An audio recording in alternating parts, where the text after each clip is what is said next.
Recording in progress. Good evening. Calling the April 11th, 2024 Town Council Committee of the Whole Special Meeting Agenda to order at 6:04 p.m. Roll call. We have everybody present except for Councilor Merritt and Councilor Gajewski. Point of information, Madam Mayor. I didn't see you on there. I apologize. You are actually on Zoom. Thank you. Yes, So- I've been here for 5 minutes now. So we're just missing Councilor Merritt. On to new business, 2024-247-1, the FYE 2025 proposed budget. We are on item 1046, which is Planning and Development Services, and that begins around page 128. Hello, would you like to introduce yourself and give a synopsis on your budget? Sure. Good evening, everyone. John Reiner, Director of Planning and Development Services. Before, I'll give kind of a brief overview of the budget, but one thing I wanted to kind of dive into a little bit is I know you have all been seeing a lot of us from OPDS the last few months, a lot of grants that we've been going after, some economic development initiatives. And, you know, one of the things I kind of wanted to talk about is some of the trends we've seen over the past few years and the role that our department, our divisions really serve in the town is we are often trying to be, you know, a revenue generator. And that's one of the, you know, kind of key economic development roles, as well as creation of housing. And that's something that, you know, through planning and building, we do a lot of. Last month, we gave an overview to the RTM about some of the revenue generating projects and economic development projects that are happening around town. You know, one of those in particular, the Triton Square, which once complete will be adding over $1 million a year of new revenue to the town. It's another nice big kind of visual one downtown is the headquarters of the Chelsea Groton Bank. So, you know, and there's a lot of other things. If you hadn't watched that presentation, I certainly encourage you and everybody at home, the audience, to check that presentation out. One of the other kind of big focus items is the amount of grants that we've been getting over the past year and some of the things that are on the horizon. We are now being recognized by a lot of state and other larger nonprofits and entities as a place that is getting things done, and the roles that we have here. We're getting a lot more interest from people telling us and asking us to apply for grants and money on projects that we would normally as a town have to spend money on. The only issue with that is we've kind of hit our breaking point of we've applied for so many grants, have been so successful. You know, and as you look at the budget, there's a request for a new position in there.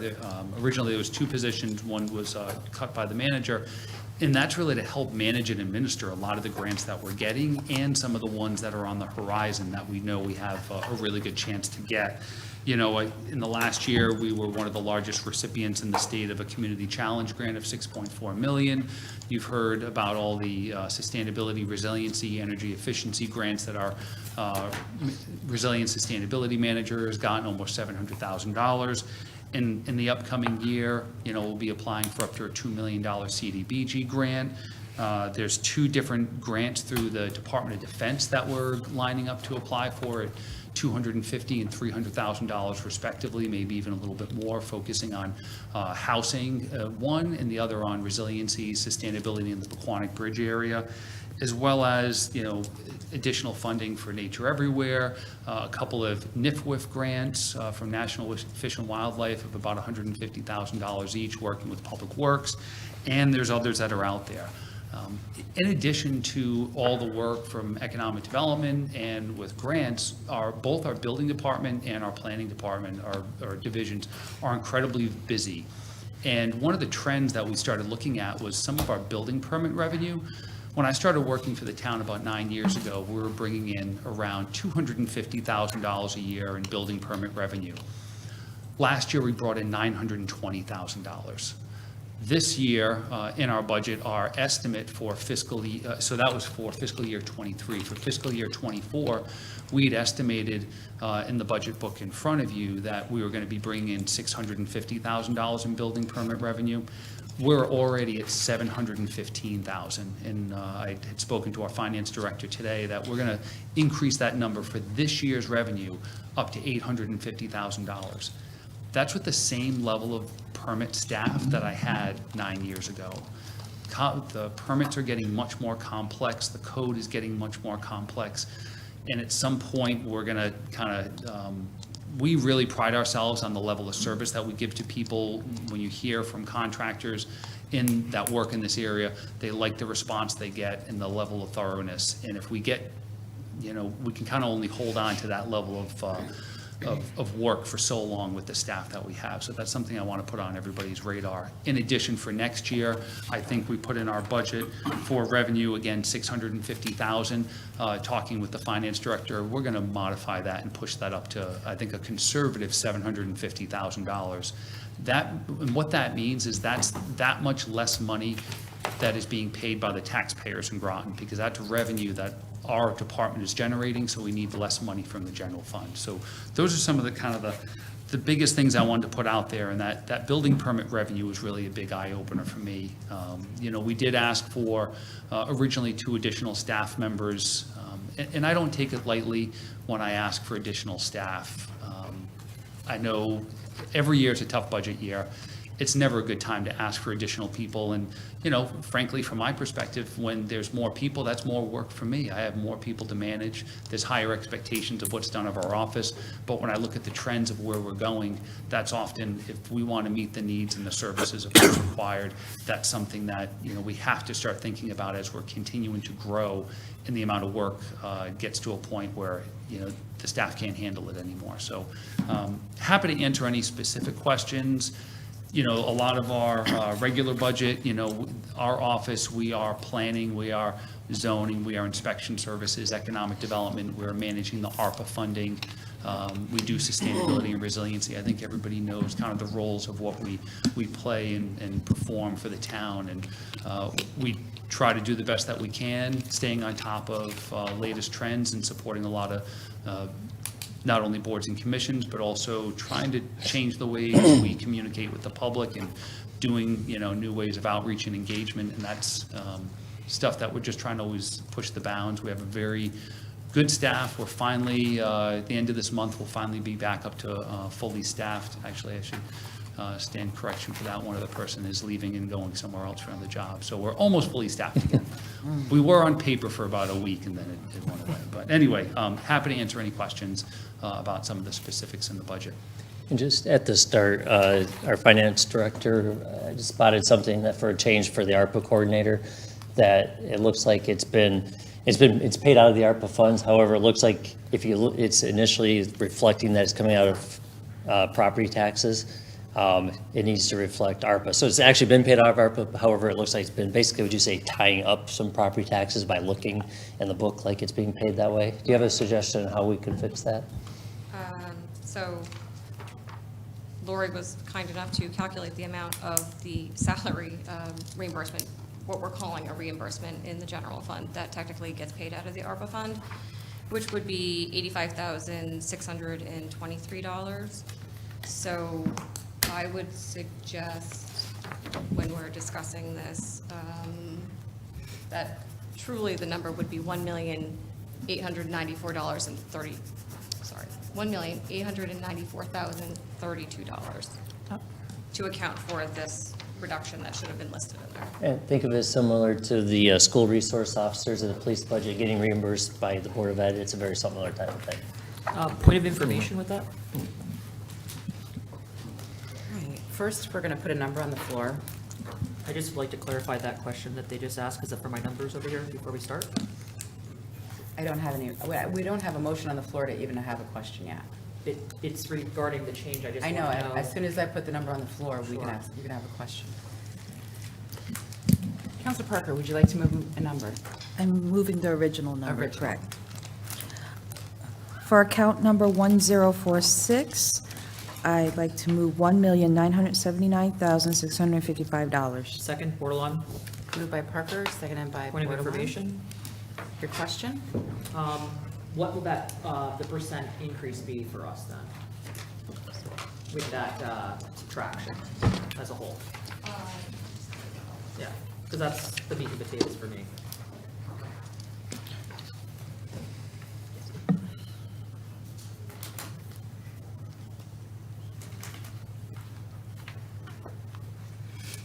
Unless it was already given in this paper that we received now.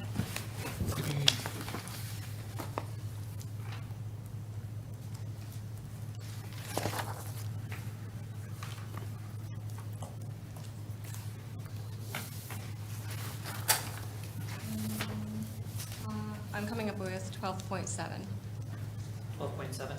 Yes. Compared to the 17.8 that was originally. Okay. Thank you. Do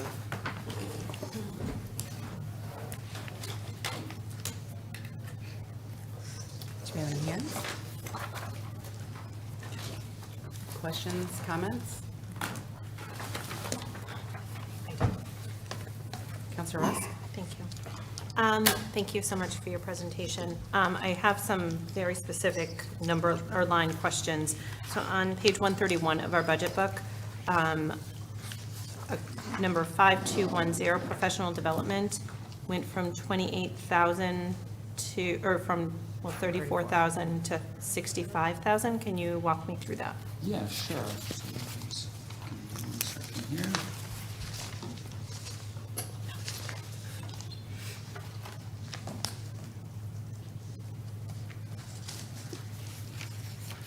All right, so there's a number of additional items that are in there. So one, we had set aside $16,000 to do some equity training for our department. That was probably the single biggest item within that piece. The other was in prior years, so now we have our Resiliency Sustainability Manager. That position, there are, let's see, there's a resilience conference. There's also a membership for ICLEI, which is a sustainability resiliency organization that'll help us getting on like numbers on greenhouse gases. There's attendance at the National Adaptation Seminar, and then there's also a membership for the USDN, which is the Urban Sustainability Directors Network. It's really a great resource for us to lean on. In addition, there's a $5,000 line item in there for a youth climate summit, which is something that we did do this year, but we received grant funding to do that. I do believe Megan Granado spoke about that youth climate summit and what a success that it was. That right there was really about a $30,000 increase between those two. Otherwise, in 5210, give me a second here. We had a slight increase in the amount that we budgeted for the ICSC conference that our Economic Development Division goes to. But it was really, I'd say that the biggest single line item in there was that $16,000 that we had set aside to do some equity training for our entire department. And, you know, we do a lot of outreach, we do a lot of engagement, and we want to make sure that, you know, we're doing all the right things, that we're reaching the right people. You know, we are talking about ways that we can look at our own inherent biases and look at bias training and some things along those lines. So I do think it's an important initiative for us. Okay. Software maintenance fees, you went from, you budgeted 19,000 last year, or 9,000 last year? What line No, item is I'm that? sorry, 5261. You had budgeted 9,000, estimated for this year's 36, and you're asking for 17? Yes. So this past year, we launched the InterGov software, basically our online permitting software. Now, planning applications, building, zoning, all those can be done online. There's some maintenance and costs that are associated with that.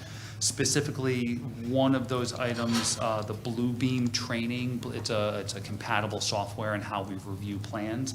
That was just a little over $4,000. And then there was another application that we're looking to add, which is called the My Coast Flood Observations app.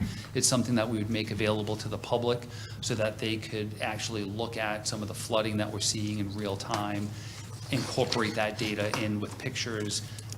Because, I mean, as we've seen this past year, we're only seeing more and more flood events, and we want to have a better way of getting some good documentation on that, especially when it comes to times of when we have natural disasters and we have to ask for, you know, federal reimbursement on stuff. Having a better documentation stream on that and better public education on that would be helpful. Those were, I think, the two big ones on there. The only other one that I saw that jumped quite a bit was material and supplies, which is 5300, and from 7 to double, almost to 13.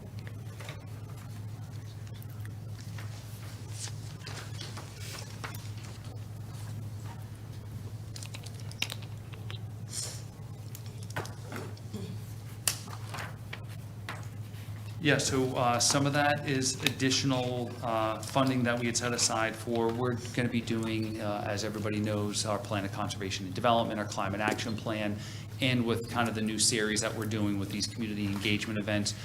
It's important to attract people to these events. We're trying to have a little bit of food, some things that, hopefully get people to attend so that they're not skipping dinner. So there's some cost associated with that. Okay.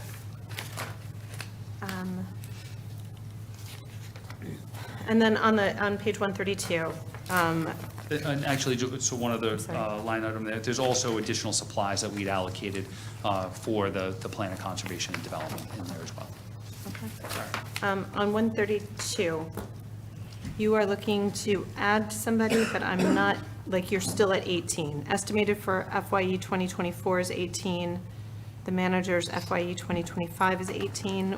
Who am I missing in here? Like, it looks like you lost an inspector, one. Thank you for asking that question, because when we first looked at it, we were scratching our heads, and then we realized, so in fiscal year '24, our current fiscal year, for less than 1 month, we had an inspector one that was working for us. He left employment for us. We filled that with an inspector two. So Okay. it looks like this year we have 18, when in fact we have 17. But because for, Okay. I think it was about 3 weeks of time, that person was, maybe 4 weeks of time, that person was in that role. That's why the numbers look that way. Okay, thank you. Yeah. I was trying to figure out who left and who was, Yeah. thank you. Yeah, so if you notice in that request, the inspector one construction, which is 6 folks down, that one is zeroed out. Yes. Got it, thank you. Counselor Jones. Thank you, Madam Mayor. Thank you, Mr. Reiner. Can you talk about, you have a request for a sustainability and resiliency person, that the current person's getting a little overwhelmed by the amount of work. Can you sort of explain what this person might be doing in terms of administration and managing the grants? Yeah, sure. So as you know, just in the very recent past, we got a grant from DEEP for our climate action plan, which I can't stress the importance of the amount of time and effort that we need to put into that, because that's going to set our roadmap for the next 10 to 15 years of what we want to do for climate action. That's a $285,000 project. We want to make sure, and with each one of these grants, it's great that we get them, but there's a lot of administration and paperwork that has to happen, and it's extra work. In addition to that climate action plan, we received the Learning Lots grant, and there was also a culvert work grant, both of those that we'll be doing in cooperation with Parks and Rec, as well as with Public Works. In addition to those, there's the Go Groton seed money, which is going to then turn into implementation of that next round of grants. So a lot of the work that this person would be doing would be helping to administer and facilitate some of those grants.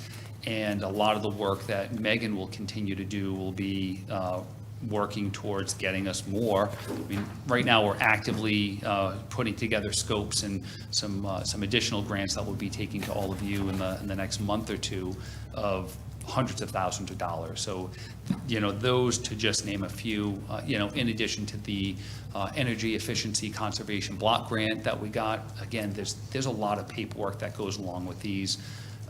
The amount of work right now that we're putting into our DECD Planning Challenge grant, just to get it even ready to sign the paperwork is tremendous. And it's unfortunately, there's a lot of bureaucracy that kind of comes along with this. So managing just those projects from a paperwork perspective takes up a lot of time and effort. And how have you been doing that currently? Because So- we have all those grants, so what have you been doing? Because they haven't started yet. Those grants, those 3 or 4, so our DECD grant, the position that our economic development specialist that was really managing that grant has left. Now, we have a new person that starts in 11 days, and that person's going to help take over that. But currently, our manager, our economic and community development manager, working with the town attorney, have been working that DECD paperwork through, and it's been a real struggle. For the learning lot, for the culvert road stream crossing, and for the DEEP grant. Some of those, we've been working on the paperwork a little bit, in addition to all the other things that, excuse me, Megan does. You know, she just finalized our sustainable CT certification, which takes up a tremendous amount of time. And, you know, come next year, budget year, we want to talk to the council about, is that something that's, is the juice worth the squeeze on that? It's great we have a certification, but it doesn't give us anything for grants, for points. That's something that we've always done, as well as, you know, just, yeah, there's a lot of initiatives, a lot of balls in the air. I know we've had a change in recent regulations happened this week. Can you, and you have said to us before that it was going to be a lot of work to try to track all that stuff down. Can you talk a little bit about, are you going to have the manpower to do that kind of stuff? To do all that tracking of short-term rentals and all that stuff? Oh, for short-term rentals. I think we'll see. I think that one, we're going to have to see how it rolls out from a code enforcement perspective. Blight, I'm not worried about that and the changes that we do and how that ordinance changes. The changes that the Planning and Zoning Commission did through short-term rentals, I think in the short term, no pun intended, we will just kind of have to see what level of enforcement we have, the level of complaints that we get. It goes into effect on May 15th, and that's something we just kind of have to wait and see. And if it becomes overwhelming of community response or community outreach, you know, our current short-term rentals under that regulation are grandfathered. They're existing. There's not a lot we can do about them through our zoning regulations. New short-term rentals, I think the new regulations, we're not going to see a lot more new short-term rentals, I don't think. And I think in this area, and I think a lot of the markets that we've been kind of watching and hearing, you know, the national pulse of it, I think certain markets are getting saturated with the number of short-term rentals, and then watching what states are doing with fees and additional taxes. You know, today I was talking to one of our colleagues that does more housing work and short-term rentals, and was trying to pick his brain a little bit about some other steps that we can do to kind of dive in and get a better handle on what that's doing in Groton to our housing market or not versus some other types of communities. So I guess the short answer is we're going to have to wait and see on that one. And if we're overwhelmed, it might be that we come to you and say, you know, we need to hire a third-party firm at some point in time to help us manage some of that log. And that might be where we then, with the council, start thinking about having that registration regulation and charging a fee for that to help manage that program. Just looking at the amount of money on personnel services, $235,000, does that cover, that's covering your estimate for the new position? Is the rest of it made up of salary increases? Yes, so a lot of that is, you know, our contractual salary increases and that new position, yeah. Okay, all right, thank you. Counselor Pacino. This is really just a point of information. I totally messed up on doing Councilor Rusk's time, so I zeroed it out. I didn't do any time for Bruce, and I don't plan on doing any time for anybody on this subject. Next subject, I'll start fresh, and I'll get my head in the game. Okay, thank you. Do we have any more hands? Counselor McBride. Yeah, just a couple quick questions. The ARPA coordinator position, is that fully funded for the rest of, through the ARPA through 2000, this year or the following 2 years, or how long is that position covered for? So we're doing a little bit of a deeper dive into the interpretation of that because we just want to make sure it's covered. Now, that member of our team has just taken a job somewhere else, and he'll be leaving us sometime in the next week. We do need that position to be covered. Some initial interpretations we had looked at was that some of the rulings were the position could only be funded through the end of this calendar year. We've looked at some further interpretation and rulings of that, and it now looks like we can fund that through the end, December 31st, 2026. Before I go and post that position for refilling and rehiring, I need to work that through with our finance director, the manager, and make sure that we're just on the right page, because all along, you know, we've said we want that to be paid for out of the ARPA funds and not put a burden on, you know, the town taxpayers. With that said, we are hitting the time where There's going to be a lot of reporting coming in on that. We didn't do it the easy way. We didn't just hand out 3 big pots of money for 3 projects and it's easy to report. There's a lot of documentation and reporting on that, but I am pretty confident that we should be able to keep that going through 2026. But again, I want to make sure i's are dotted, t's are crossed before we go and take somebody else on. And I am a little concerned about whether or not we'll be able to fill that with a full-time position because it's temporary. It might end up being a part-time or contractual position. Again, all subject to us being able to pay for it with ARPA funds. So you'll be hearing more about that in the future as we know more. Okay. Another quick question. I'm just wondering about the roles, and Bruce touched upon it earlier. Is finance involved with a lot of the accounting and reporting? Like, what is this new position going to be doing? I understand that the grant manager goes out and seeks the grants and applies for the grants and does that, and there's a lot of reporting. Most of it's financial reporting, so I'm wondering, what's the day-to-day activity for the new person, what they will be doing? So, I mean, one, they'll be assisting with these projects because it's not only just the reporting, it's now the workload that goes along with each of these projects. So I want to be clear about that as well. It's not just all paperwork and documentation. We're looking for somebody that has a background in sustainability and resiliency to help do the work and also help, manage the work and manage the grant. So yes, we work with finance, but we do all of our own grants administration internally. We run everything through finance. They're in the loop of what we're doing, but we are the ones that are doing the reporting to the agencies that give us the money, doing all the, all the reporting and documentation. We will, at the end of a grant, we'll ask finance, hey, we need copies of, and I don't mean to oversimplify the role that finance does in any of this, but we're looking for copies of paid invoices, paid checks, and we end up doing all of that kind of documentation and paperwork, matching time for hours. A lot of these projects, we often use town staff time as match as opposed to cash or other money as match, or we'll use CIP projects on some of these larger infrastructure projects. So there's a lot of work and documentation that goes into that, as well as, there's each of these projects on their own. We look at the Mystic Sustainability Resiliency Plan that we did. That one project took up a substantial amount of Megan's time while she was also trying to apply for other grants. If, as we have that climate action plan coming up, that's going to take up the majority of her time. So this new position will also be applying for grants, administering for grants, and helping to manage all these projects. So it's a lot of work to do, and it's things that, as a coastal community, we're going to pay for it now, or we're going to pay for it later. Fortunately, right now, there's a lot of grant money out there to pay for it because we're out in front on this and we're acting as a leader on a lot of these programs. Okay, thank you for that. No, I appreciate that. I'm a proponent of, I think, the grant process, because I think you could bring in millions of dollars for what you're paying out, so I'm in support of that. Yep.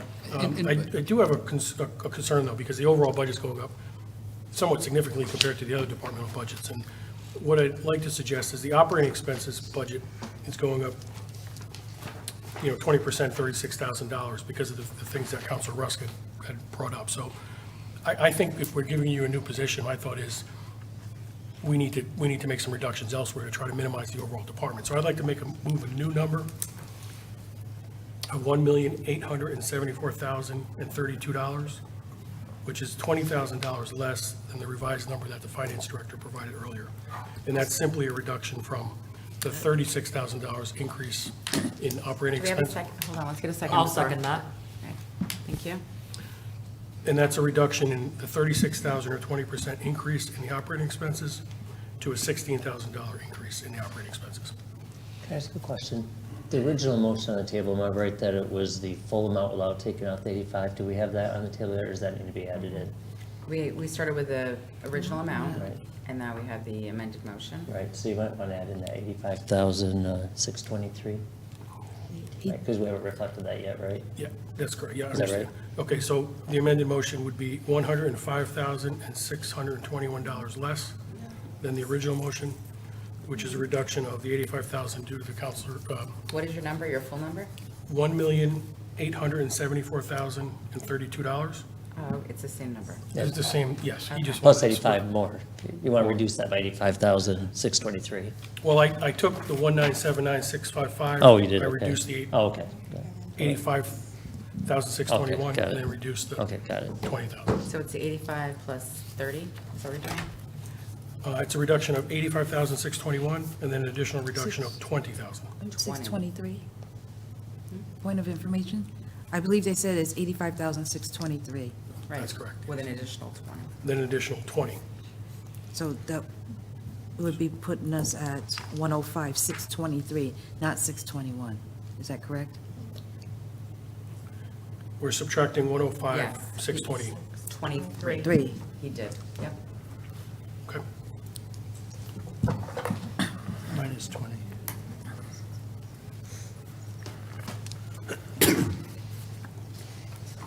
And the reason for that is just because it's an overall increase of 20%. I just think we should make a reduction in the operating to offset the increase in the personnel services.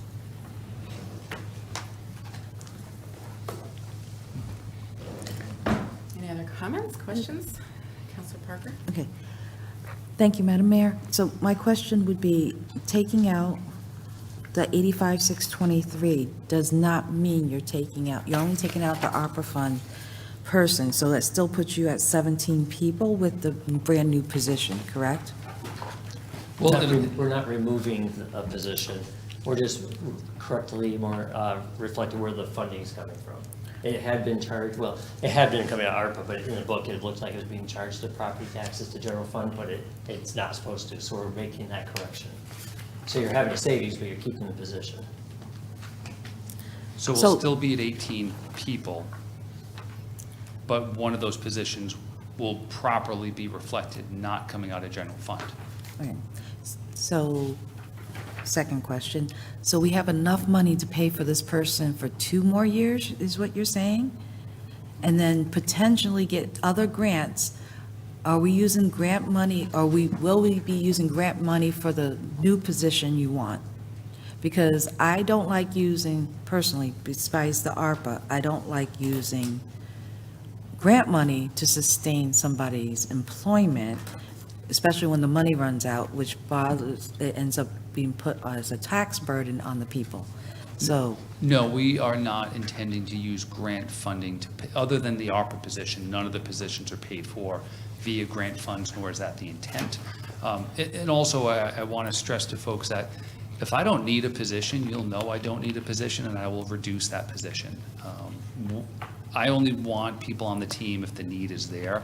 I take our budget very seriously and how we approach this. And, you know, in all the years I've been here, I haven't asked for a lot of new people, even with the level of work. And, you know, is there more of a need? Yes, but I know it's always tough from a budget perspective, and the last thing I want to do is look greedy in what we're asking for, so.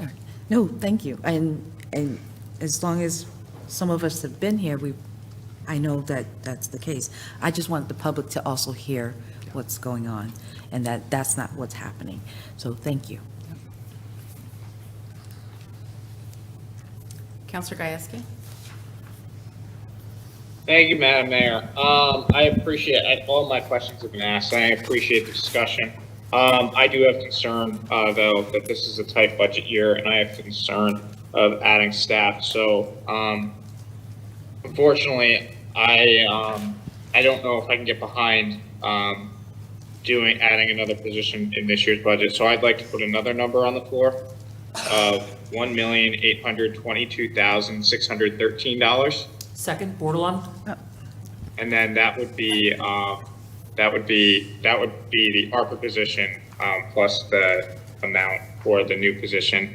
And my advice to Director Reiner would be, I'm okay if you keep the position in the budget and used it, found money in, if you have vacancies or operating budget or operating expenses, and then just kind of go from there. And in a worst case scenario, a fourth quarter transfer could cover the budget. Thank you. I'm sorry.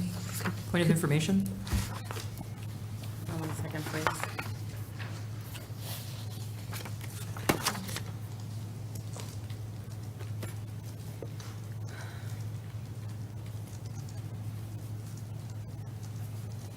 I'm sorry, your question? I just wanted to know what the counselor's number was again for Counselor Gieske, just one more time.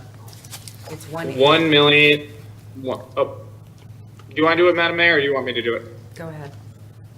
Thank you. $1,822,613. And then I just have a question, another point of information with that, to the finance side.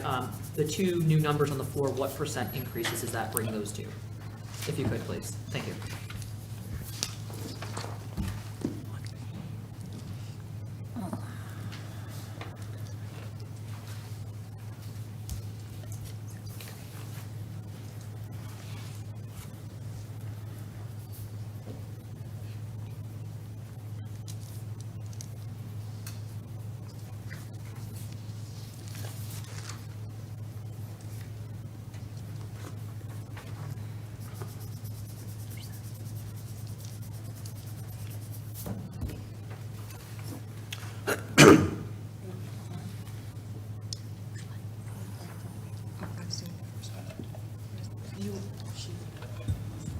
You wanted for both? Correct, so that would we have the Okay. 3%, we have the new amended number that you said minus the 85, we have Council McBride's %, the original number that was 17.8, as well as Gieski's, that way I can just kind of paint a picture here.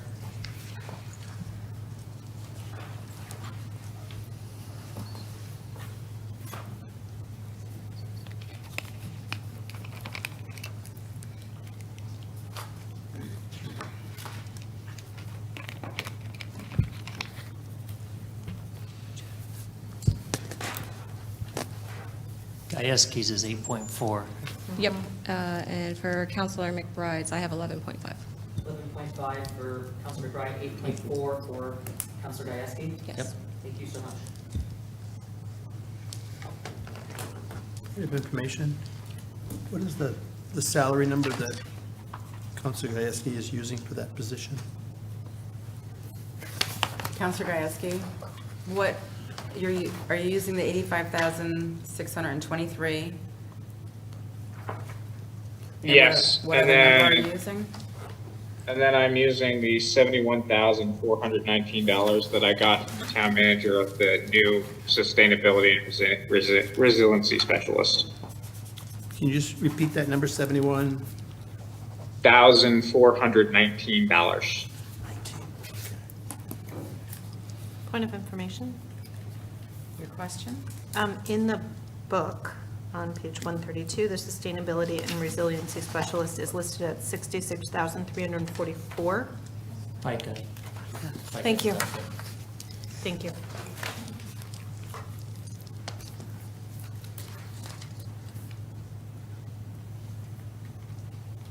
Do we have any other questions or comments?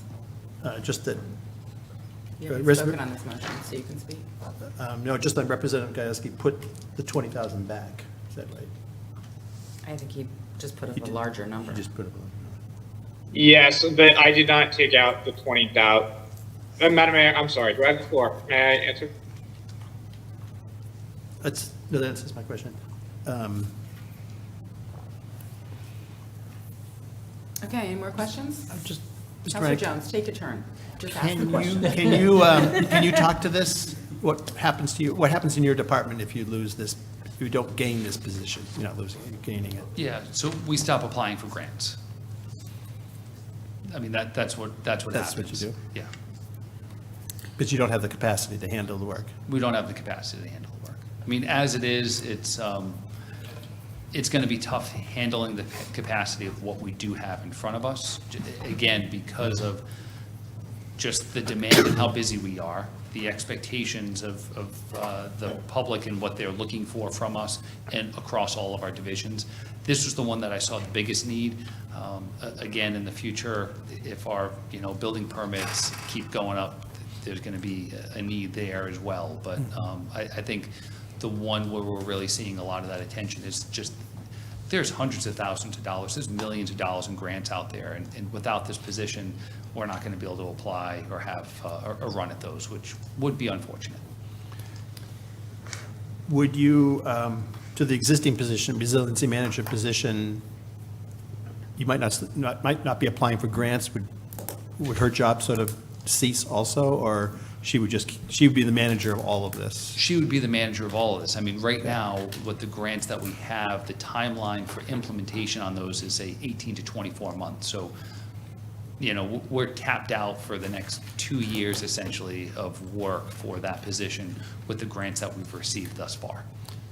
And if you didn't, I guess if you do get this position, then you would be able to keep applying for grants? Yes. And I don't see the stream of those stopping because there's a lot of federal, there's a lot of state money out there for these types of programs. And again, as I said before, the fact that we have a position, that we have a division that's going after these, not a lot of communities have that yet. In a few years, more coastal communities like us will. So I think the time is now to kind of jump on these opportunities. Okay, all right, thank you. Thank you. So are you also getting a sustainability intern as well? Yes, so that is something that we have for the summer. That's a $10,000 line item in there. We get a graduate level fellow that's coordinated through the University of New Hampshire. The one that we had last year focused on heat, excessive heat. That all then kind of set the stage for some of the planning work that we had done and some other grant projects that we've been going after.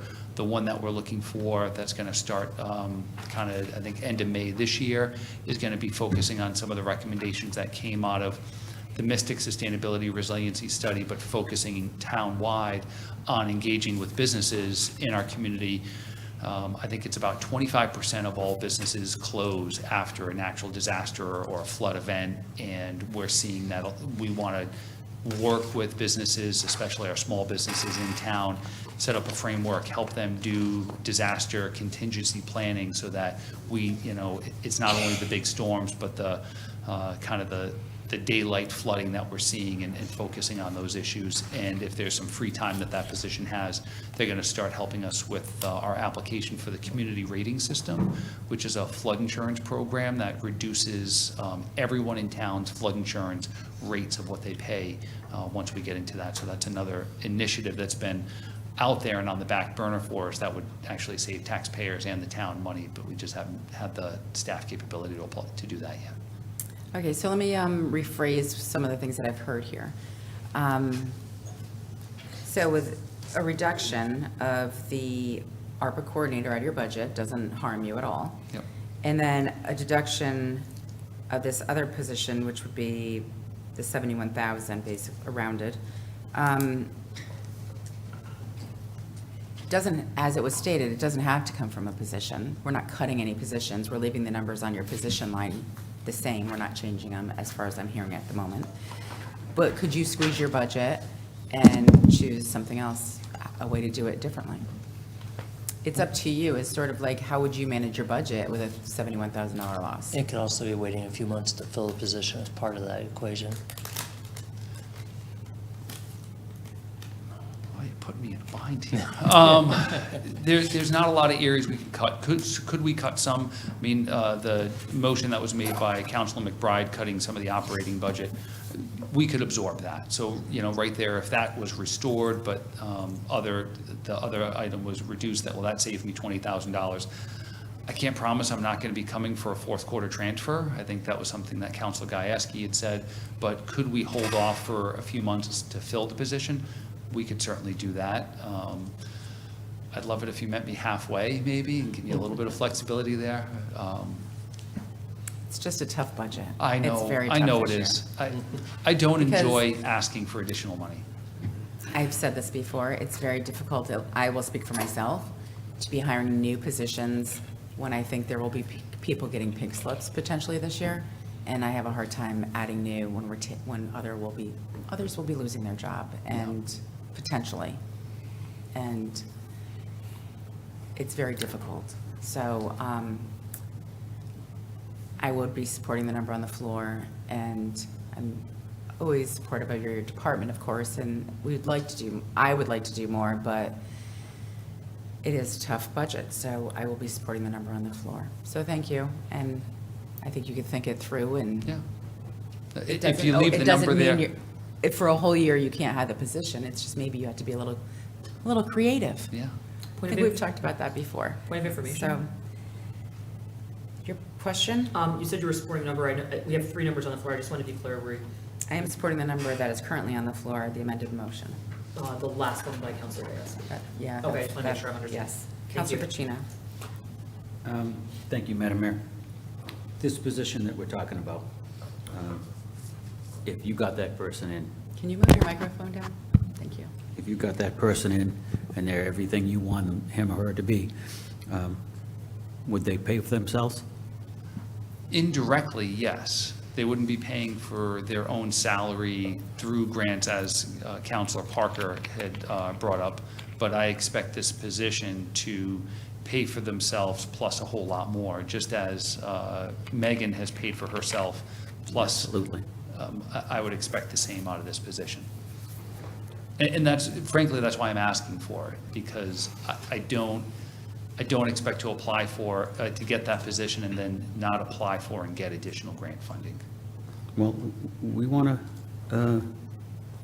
better planning and development, we want more businesses in, we want things to happen in this town, and you get what you pay for.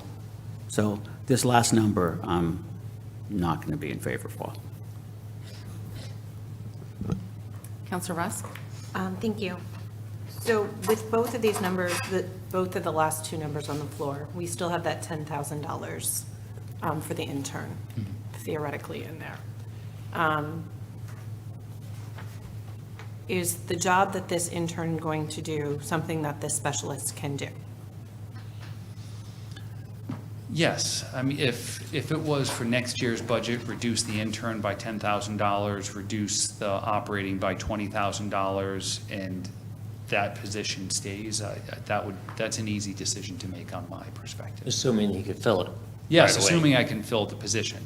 Okay, because I'm looking at these two numbers and they're $51,419 apart. You take $10,000 off, we're now down to $41,000. That would be if Counselor McBride was willing to amend his motion by $10,000. I am more comfortable with that and finding $40,000 potentially in other places that we can cut. I do think that we are at a point where we need to jump on all the grants that we have, but I understand this is a really tough budget year. So I don't know if there's a way to kind of meet in the middle someplace in there, take that $10,000 out, maybe take $20,000 more out and kind of fall in the middle. I can't make a number. I'll amend my motion if that's what you're asking. Unless you can remove it, but you can't amend it at the moment. No, because there's already an amendment on the floor. There's another motion on top of it. Okay. But I understand your interest in this. I'll stop talking now, but I think that we need to see where we can meet in the middle. Thank you. Point of Counselor information? Bordelon, You I just had a question. you have the floor. Just question through you to Counselor Russ. What was that number that you would see that you're trying to, I'm just trying to make sure I understand. I can't put a number on the floor right now. I'm sorry, I don't have the floor. No, go ahead. I can't put a number on the floor, but if we take another $10,000 off Counselor McBride's number, maybe $20,000 off that number, maybe we can meet somewhere in the middle, because currently the two amended numbers on the floor are only $51,419 apart. So we're pretty close. So if just again, so I'm understanding, the number that you would be comfortable with would be about 10 or 20,000 less than Counselor McBride's number. That's what I'm saying. Okay, perfect. Thank you for clarifying. You have the floor. Are you? Yeah, I'm ready to use my turn. Thank you. I don't know, I'm torn. I too feel the pressure. I'm big on conservation and environment, and firm believer in the need for that, and the grants have been wonderful. So I'm a bit torn. The both numbers are hard for me. I don't like making cuts either, but, it was good to hear that the 17.8 that you came in with was actually only 12.7, because I was looking to come down somewhere around there initially. So that did ease some of my concerns. But again, in other object codes and lines, we've been making cuts. Some we have not made cuts. Some have stated there might be some possible job losses in other areas. I think we're really torn. It is very tough. I'm not sure that I can support Counselor Gajewski's number. I seconded because I'm a firm believer in allowing deliberation. So putting something on the floor to discuss it and let them have a fair shot to explain their why, because maybe they can convince me into going with that number. But I'm not sure if I can go that low. I kind of do like the number, or there was no number given, but a ballpark where Counselor Rusk kind of came. I am comfortable right now with Counselor McBride's number. That's kind of where I'm at. As it was stated, we only cut the bottom line. You as a director then have to work your number. So we're not cutting any positions. So any number that we move, to me, in my opinion, I'm not cutting a position. It's like, I tell my son, here's your budget, and he says, this is what I want to do, and I'm like, make it work.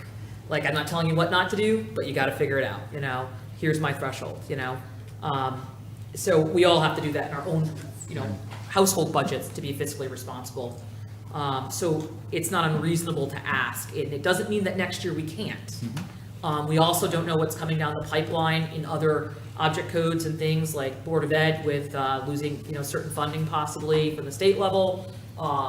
If that was to come through, what will the increases look like in the next couple of years? It might be tough again. So I'm torn. But again, I'm not for cutting any of the environmental positions. I'm looking to see, so I guess again, is there any other areas in here that you could streamline for 1 year to see if things stabilize over the next year without directly cutting people?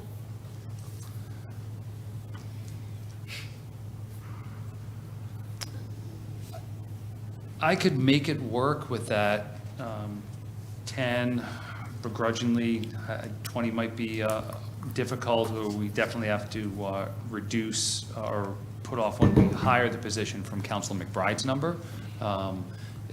Definitely, if you use the 18 and don't reduce the total FTEs. And, the other piece that I just want to remind the significance of, in our original financing plan, we had $650,000 in revenue. That's revenue we bring in. That offsets what we pull from the general fund. Our estimate for next year, we're actually increasing from 650 to 750, so that's $100,000 less revenue that we are estimating that we need from the taxpayers next year. This past year, or our current fiscal year, we're estimating now that it's $200,000 less. So that's $200,000 that'll go into capital reserve.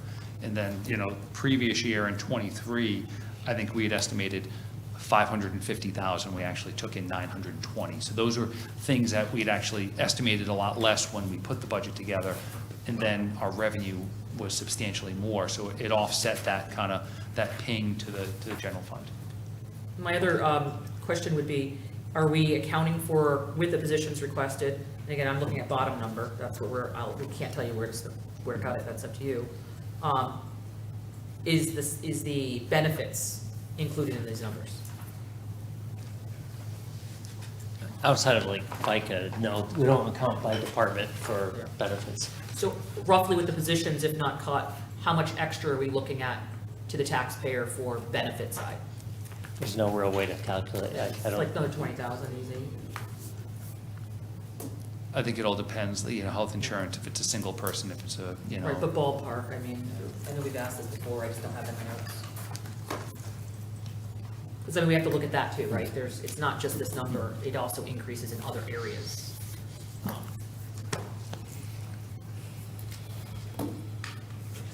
Just, though, I don't think we would go and cut the healthcare line item. You would just hope to have a savings.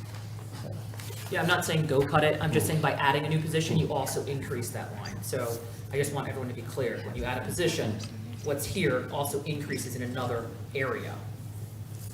So you're not seeing the full picture in one section.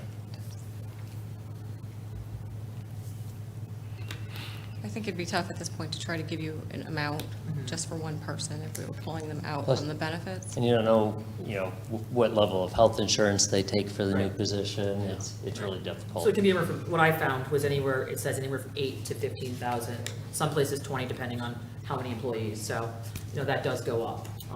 I did some research on that to look to see what it I costs. say 8 to 15 is probably not unreasonable as a ballpark, would you Yeah. think? Yeah.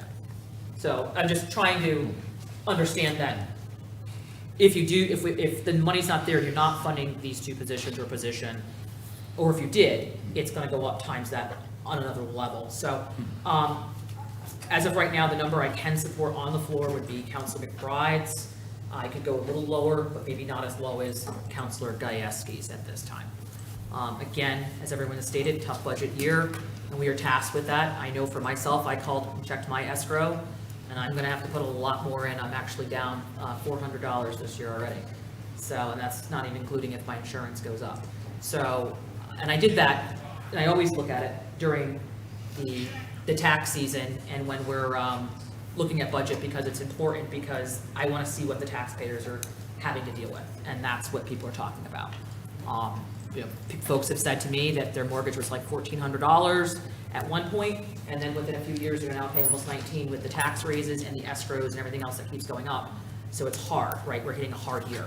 My last question is, what incentives are you doing, or grants, would that grant position also be able to go for things that can help us with first-time homeowner assistance and things like that, where I see that some towns are giving folks incentives to come here, as well as helping pay some of those closing costs as a benefit of bringing people in. Are those any grants that we're trying to chase at all? Those, What is that? There's somebody with their phone. He doesn't Is there a know. noise? Yeah, Gary. No, yeah, he's trying to.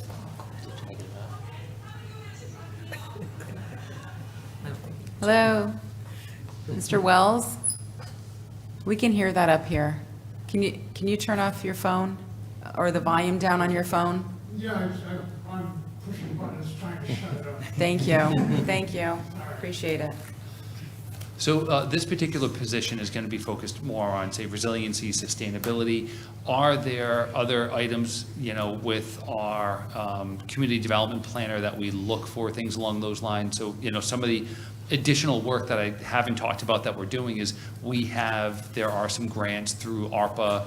I think it's a pivot grant, some small business grants. I can't remember. I think we had also set aside some additional funding for similar to our housing rehab program. So those are some of the things that we do have. But, again, if we see funding availability out there, we certainly look for it, and we try to make the council aware of what the opportunities are. But again, every time, if we want to focus on more of these types of things, it comes down to staffing and the amount of people just, administering our community development block grant, our housing rehab program. We've been getting a lot of turnover on those when we've been, I think I just had 5 or 6 of those applications that were doing rehab loans come across my desk and got approved in the very recent past. So we're doing what we can.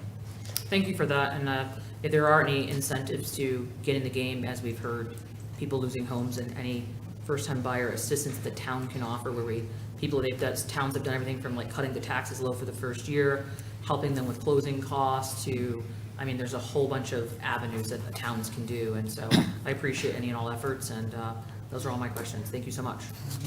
And I think, at some point, I think outside of budget, there's a much larger continuing conversation about housing and affordable housing that I think we're going to continue to have for the next few years. So. Thank you. I also have a very quick question.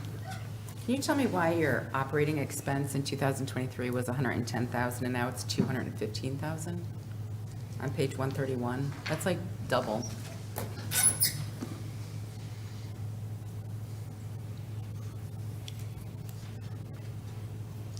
right, so which item? Sorry. Operating on page 131 or 130? 131?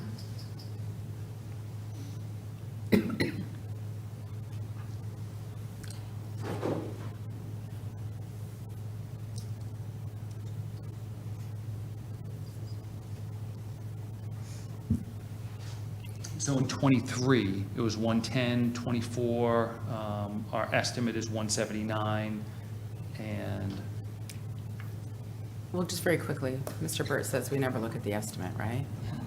So we should be looking It's at such the an early adjusted. ballpark, we don't or really the use it. adjusted, yeah, so, 110 to 152. That year, we may actually, last year, we may have had more think of what we did in '23 versus '24. Let me just kind of look at some of these line items and compare. I think a fair amount kind of had to be done too for the resilience position, and their new position there, and there's actually to keep them updated on everything. There was a fair chunk on that. Yeah, and I think that there was a change in that year in some of the professional and technical services that we did from '24 to '23. I'm trying to think of which, if there was some zoning work that we had done that year. I do believe that in '24, I think we did a lot of work on our zoning regulations, and we had a contractor helping us with short-term rental regulations, cannabis regulations, and there was a third one that they helped us with, and I think that was a big mover in that one for 1 year over the other. Is that answering your question? I'm not sure if you're sure. Okay. Are you sure? I'm pretty sure that's what it was. That's what the difference was. Sorry, I don't have all the I know, I detail understand. spreadsheets from previous years.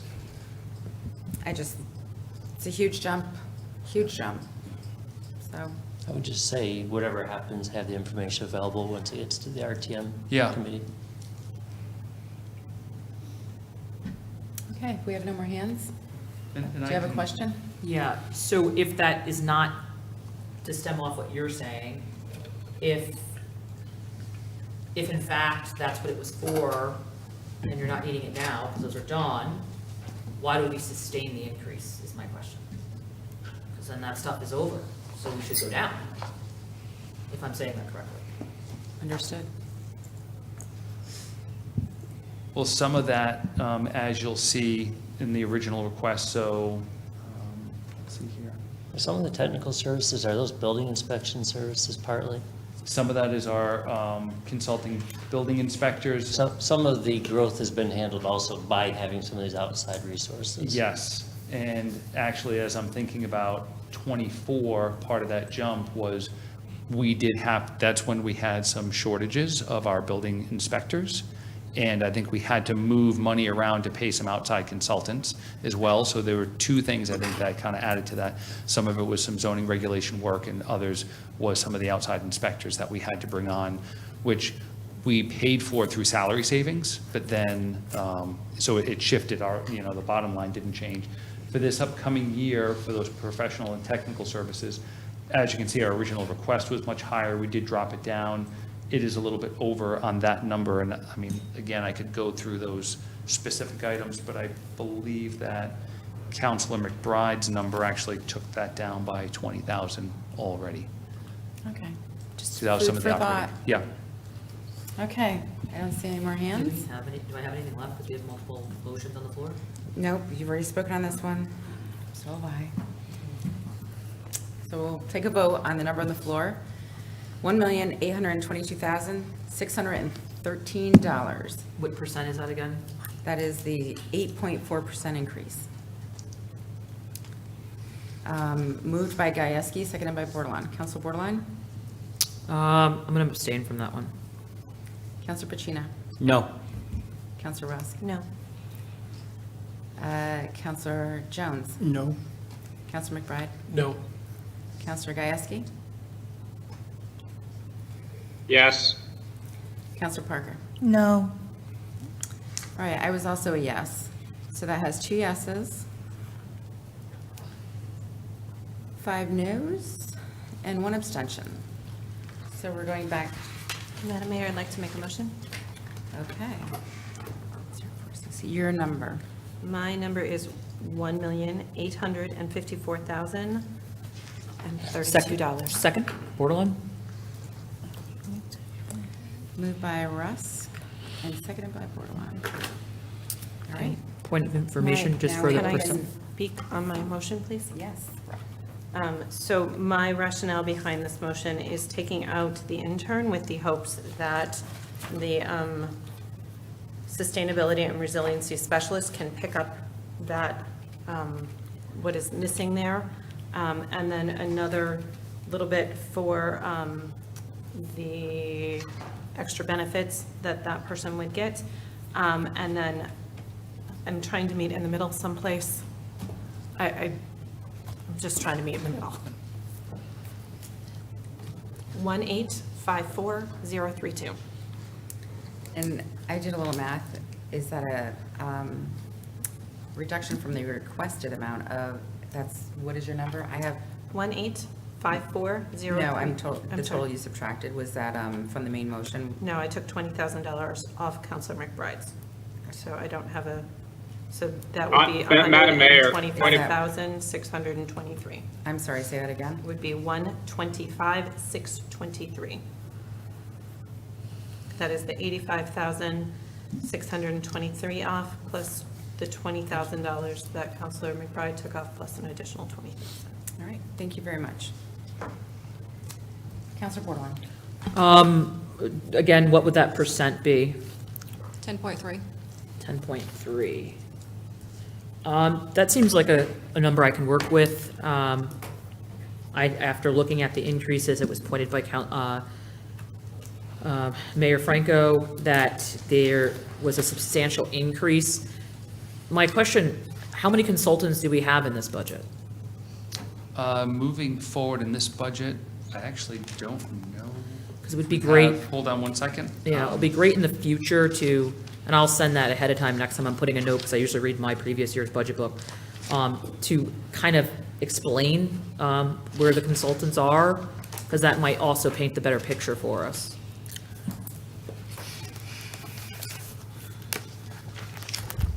So other than appraisals that we do, which it's often difficult, that we generally take direction from the council on, we're doing appraisals for excess properties or phase one environmentals. Appraisals cost around $4,000. The phase ones are somewhere in the $2,000 to $3,000 range. Basically, we have to put some of these items in here, or else we have to create a whole nother budget for them in order Yes. to handle these properties.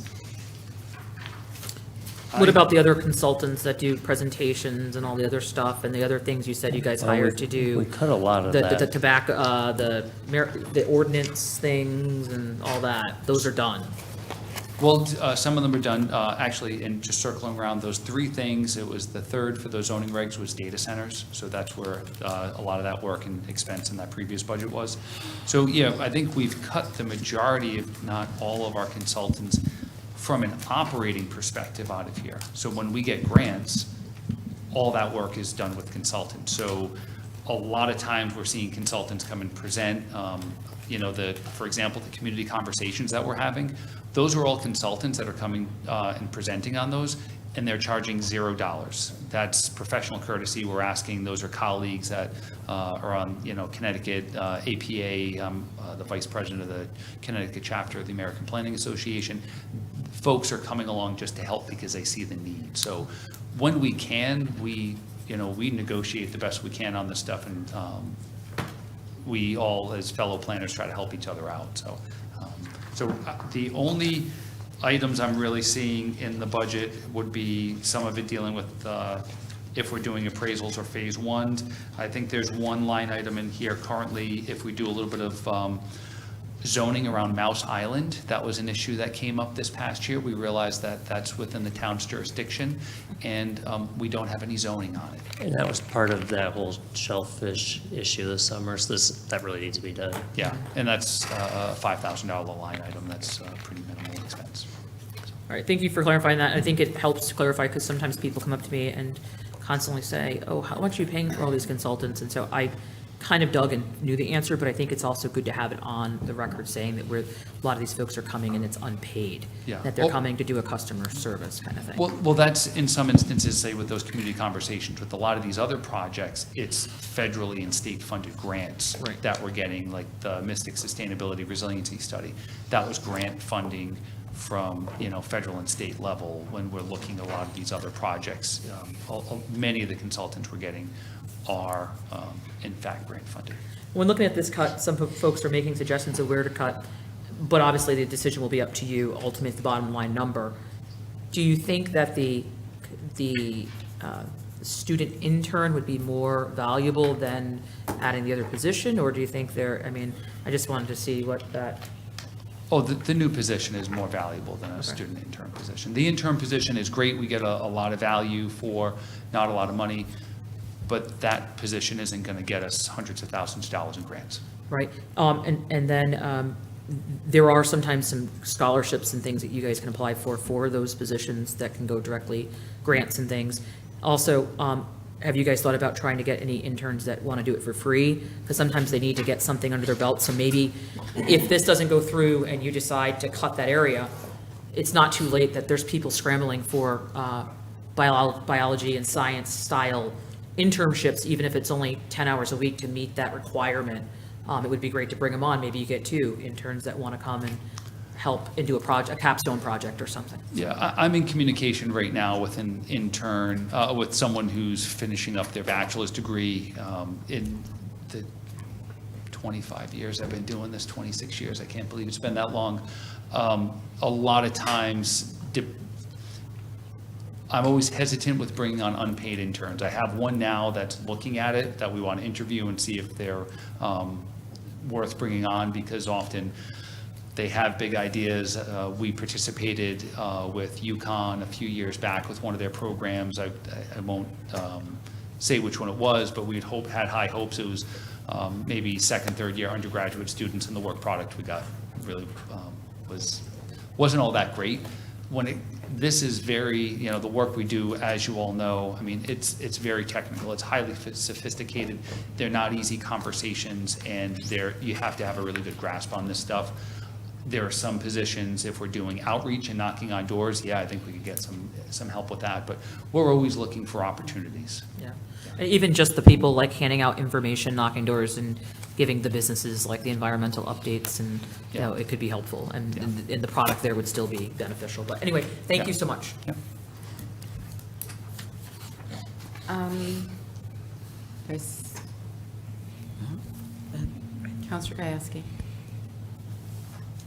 Thank you, Madam Mayor. I can be in favor, I just want to say I can be in favor of Councilor Rusk's motion.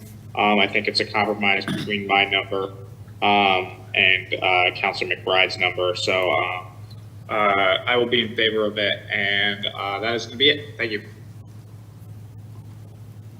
Counselor McBride.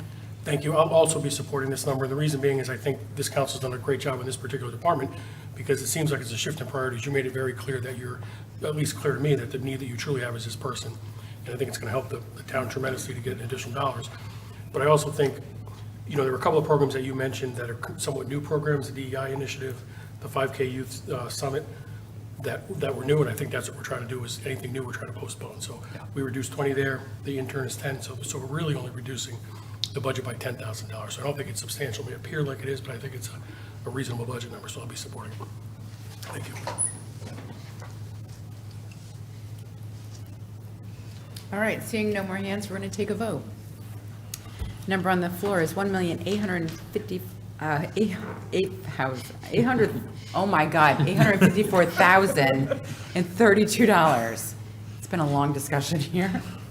Sure about that? Counselor Bordelon. Can you just state for the record the percent increase? Please don't make me repeat. No, the percent. 10.3. 10.3. Aye. Counselor Bordelon. Aye. I said aye, did I not say it? Oh, okay, let me get you right. Counselor Pacino. Aye. Counselor Rusk. Aye. Counselor Jones. Aye. Counselor McBride. Aye. Counselor Gajewski. Aye. Counselor Parker. Aye. All right, unanimously passes. Just ask for a 5-minute recess. That is a 8 to 0 to 0. Thank you. Thank you very much. Thank you. We're going to take a recess now after all that. I appreciate all the feedback and working with us on this. Thank you. Thank you. Record.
Recording in progress. Good evening. We are back from recess at 7:34, and we are on to our next item, which is account number 1035, Public Works, on page 107 it begins. Counselor Gajewski, would you like to move the number?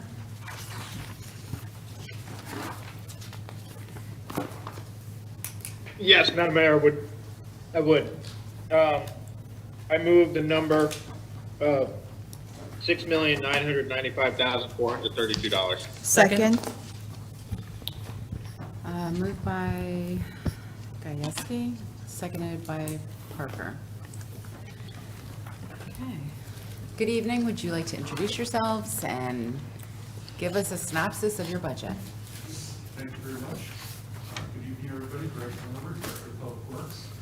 With me tonight, I have Bob Schredt, who's my Facilities and Fleet Manager, and Stacy Leach, who is my admin supervisor. And she and her staff are the ones that really put all the details of the budget together, so if I can't answer questions, I hope she can. All right. Point of information, I cannot hear Director Hanover. Is your, Is the microphone on?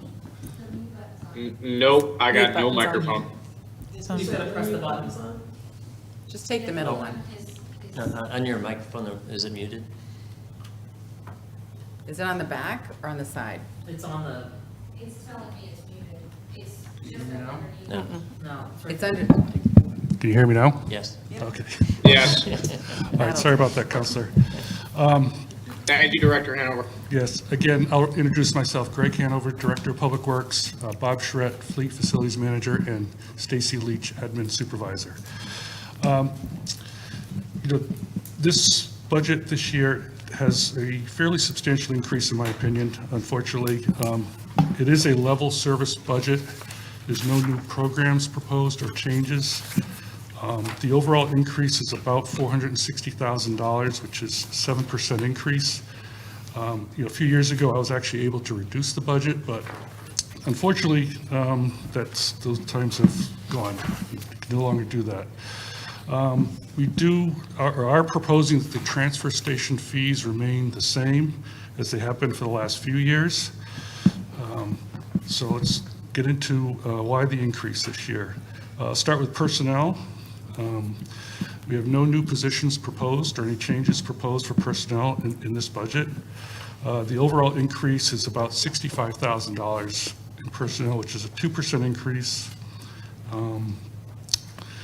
The contractual salary increases are about $100,000, but that is being offset by a reduction in our overtime calculations of about $40,000. And that's really due to the history of the snow and ice callouts we've had over the last few years.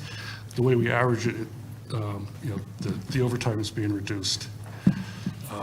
So that's the personnel. Operations, the overall increase is slightly less than $400,000, and that's a 14% increase. So I'll get into the reasons in detail here. First is utilities. This is 5220. If you're looking at the line items, this one's up about $96,000 or 8%. $55,000 of that is for increases in the electric costs for Groton Utilities and Eversource, water, natural gas. Because, just to remind everybody, Public Works does, in our budget, is all the utilities for all town buildings, all the recreational fields.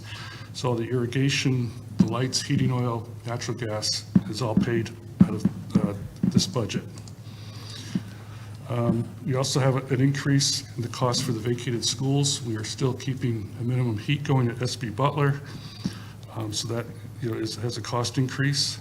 And then we also pay for the electric cost for street lights and traffic signals. So those costs have increased.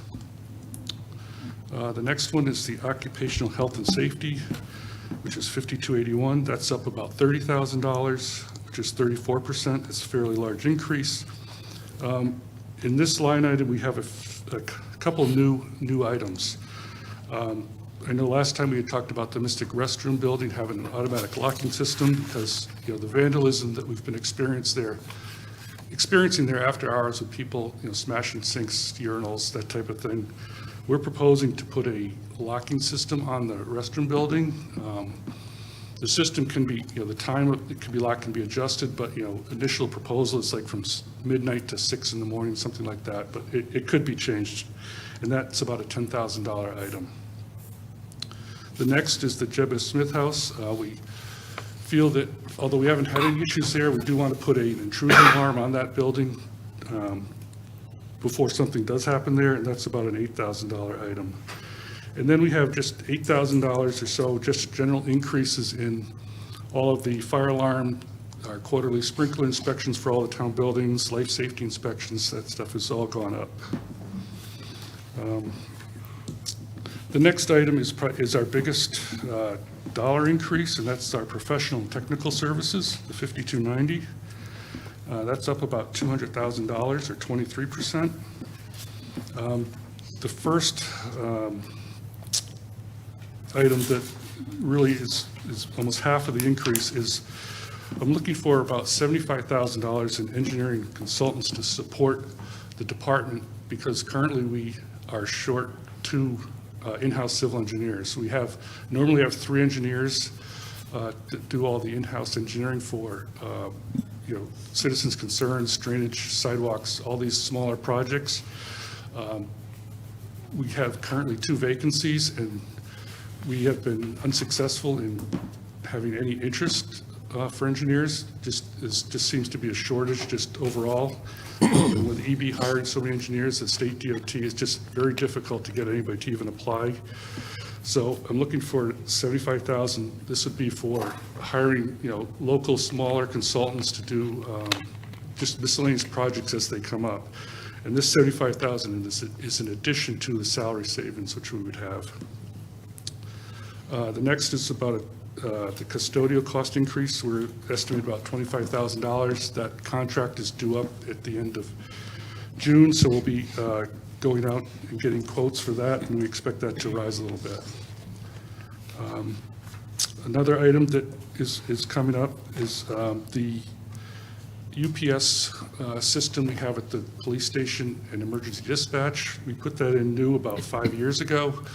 The batteries there are getting to the end of their useful life, and they need to be replaced. And these are very large, almost like car batteries, and that's about a $42,000 price tag on that. Our MS4 consultant, which is our stormwater permitting consultant, the required items that we need for them, it's going to be about a $15,000 increase. And then there's some fuel tank integrity testing that's coming up for our underground and above ground fuel storage tanks. These are 10-year and 3-year tests, and that's about a $23,000 item for somebody to come in and do that. And then we also have some stormwater protection plans, spill control protection plans that haven't been updated in a number of years. We need a consultant to come in and look at those, and that's about $20,000. The next increase is the materials and supplies, which is $5,300. That's up about $40,000, which is about 10%. 10,000 of that is just increase in the price of salt. It's been going up about 5% every year, so that's just what we're estimating for the salt. And then there's just across the board probably another $27,000, $28,000 increase in all the materials and supplies that we use throughout the year for everything that we do. And then equipment, machinery, furniture, this one can fluctuate. This is the 5,400 account. This one can fluctuate every year depending on what equipment that my division heads have identified that need to be replaced. Some years it could be high, some years it could be low. So it's kind of hard to look at, say it's up, it's up 20,000 this year. Does that really mean anything? Because like I said, it just goes up and down. But we are looking, some of the larger items we're looking for is an undercarriage vehicle wash system. They've just come out with these wash systems where the trucks, the plows, some of the other vehicles can drive over and actually get sprayed the salt off the trucks, so we can stop seeing so much rust and start hopefully get a little bit more life out of our trucks, because we seem to keep replacing them a lot with the rust. And that's about a $50,000 item. Another thing is our asphalt curbing machine that creates the bituminous or asphalt curbs you see along the side of roads and parking lots. Our machine is, it's very old, it's past its useful life, and that's about a $14,000 item. And then a snow box plow, which is a large plow that we use for parking lots such as at the high school, the library, Thrive 55, and here, that's about an $18,000, the one item. The one we have now is just completely rusted out and needs to be replaced. So that's pretty much it. I'd be happy to answer any questions. Counselor Bordelon?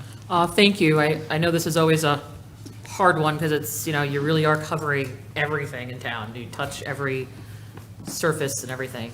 Has there been any thought to look into implementation of solar on our public buildings other than the schools? Yeah, well, we're, putting this, we have the bid in right now for the solar field up at the landfill. We did look at potentially doing some solar panels on canopies or carport type things at the police station. We looked at this whole complex, but it just wasn't cost effective enough for somebody to come in and do it. So, we are looking at it. There's a couple other buildings like our 20-bay storage garage. It's a nice flat roof that we could potentially put some solar panels up there, or the library. So, we will be looking at some of these options. Yeah, I think that would be great. I know that we did it with the schools, and I think, moving forward, any new renovations, it should be like a part of our plan to just start implementing that. But maybe some of the stuff is more cost effective now, so I mean, it's not going to change the budget this year, obviously, but it'd be great to see, because even up here at the Town Hall Annex, it would be great to, even if it's one or two buildings, it would definitely, have an impact, the town building, the, community center, the former Fitch Middle School, high school building, looking at ways that we can start to phase into that, the sooner the better. I mean, looking at this budget, I think it's hard, right? We looked, you're up, with the percent's up 7.1. And again, we can't really tell you where to move the numbers in here. If you had to make a cut to this, where could you comfortably keep moving forward, enhance in some areas, but I hate to say kick the can down the road, but I have to ask on behalf of the taxpayers, what could you go without this year if you had to? That's my first question. It's always a hard I know. question to answer. And our budget is so weather dependent too. It's like if we're not having extreme heat or colds, and we come out great at the end of the year. If we have super hot summer where, the air conditionings are running like crazy, then we get, killed. There's probably a few things here or there we could, do without, but, we also do a lot of unbudgeted things. Like I know we put in a lot of these AED machines. We didn't budget for that. We put them in, and then, so we don't clean the carpet in town hall that year or something. So this, we try to, be able to support all the requests that come in from the residents and the council, everything. So I can't say that there's one thing I would, one line item per se that I could cut out. Could you, the wash station I think is great, because I know myself, I definitely get out there a couple times a year in the winter to get the undercarriage sprayed down and white, could that, it's 50,000, it's rusted thus far, 1 year, can we move that down, or is there any small items like that? I think it would just show that we're trying to make some cost savings where we can. Yeah, that's, if that's the direction the council wants to go, that's something we could. So I was just trying to see like what that number would look like. Would it be like 100,000 that we could shave off here? Or would it be, again, the wash station's awesome, but we haven't had it for as long as the town's been in existence. I definitely think maybe next year, hoping the budget's good, that's something definitely should be on the radar and something maybe that could be moved forward. But as the mayor stated, there's other areas where people may be losing positions. And for some people's positions, 50,000 would be a wash station. And so I have to think about it from a pragmatic, I think it's great. I think you guys should already have it, Up in Maine, they can't live without those. They would have no vehicles on the coast of Maine and with all the salt and everything. So I appreciate that, and I want it. But how can I walk away and say, what can we take off today here? And that's what I'm just trying to look at, a raw number from you, because it's your budget. Would 100,000 cover that and a few of the other items that could wait, or, that's my question. I mean, I think that's getting to be a little too much, The 100. the 100.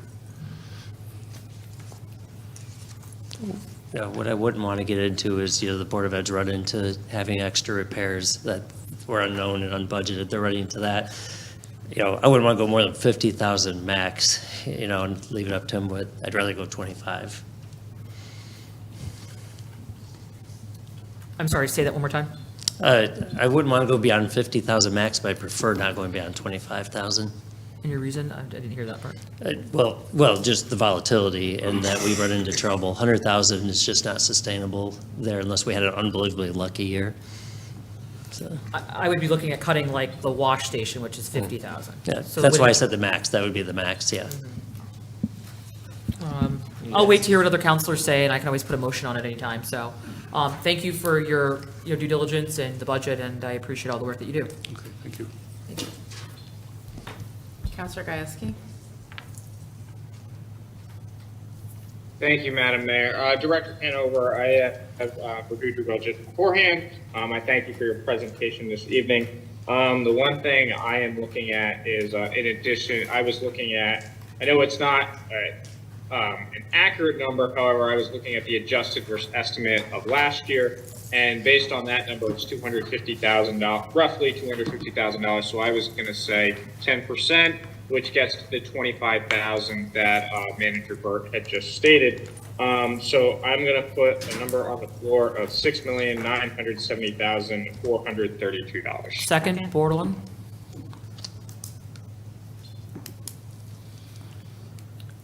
You said 6,970,000 432. and 432. 432. Okay. Motion by Gieske, seconded by Parker. Bordelon. I'm sorry, Rusk. I'm so sorry, Rusk. Okay. All right, discussions? Point of information? Your point of information? I'm just wondering what the percent would be on that. Is that exactly the 10? Did his numbers come out right, is what he stated? That's my only question.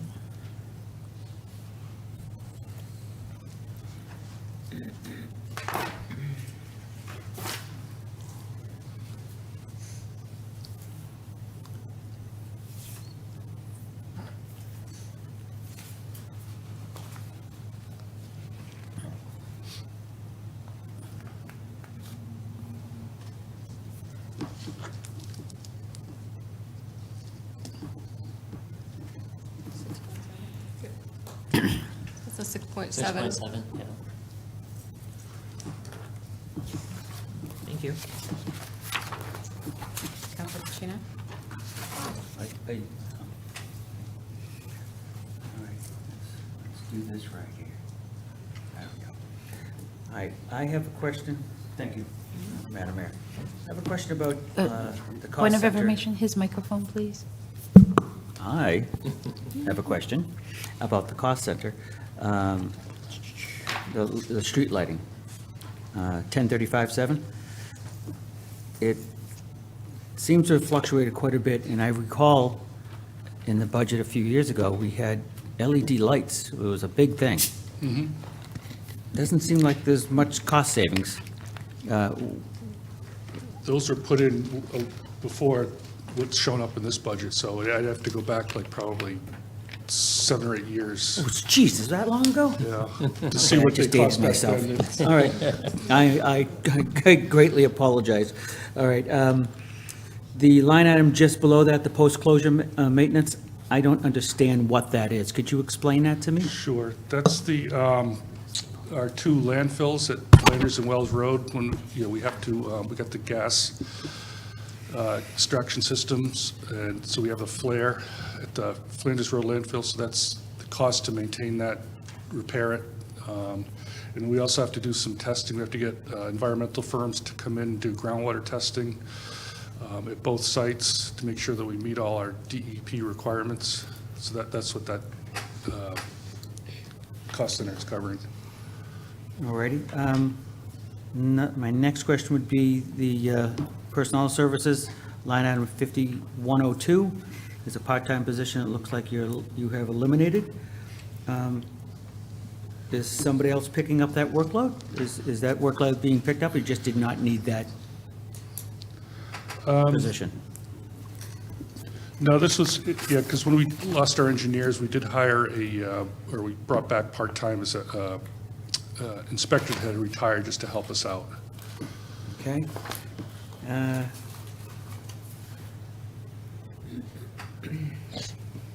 think that might be, well, yeah, that's it. I'm good. Thank you very much. Do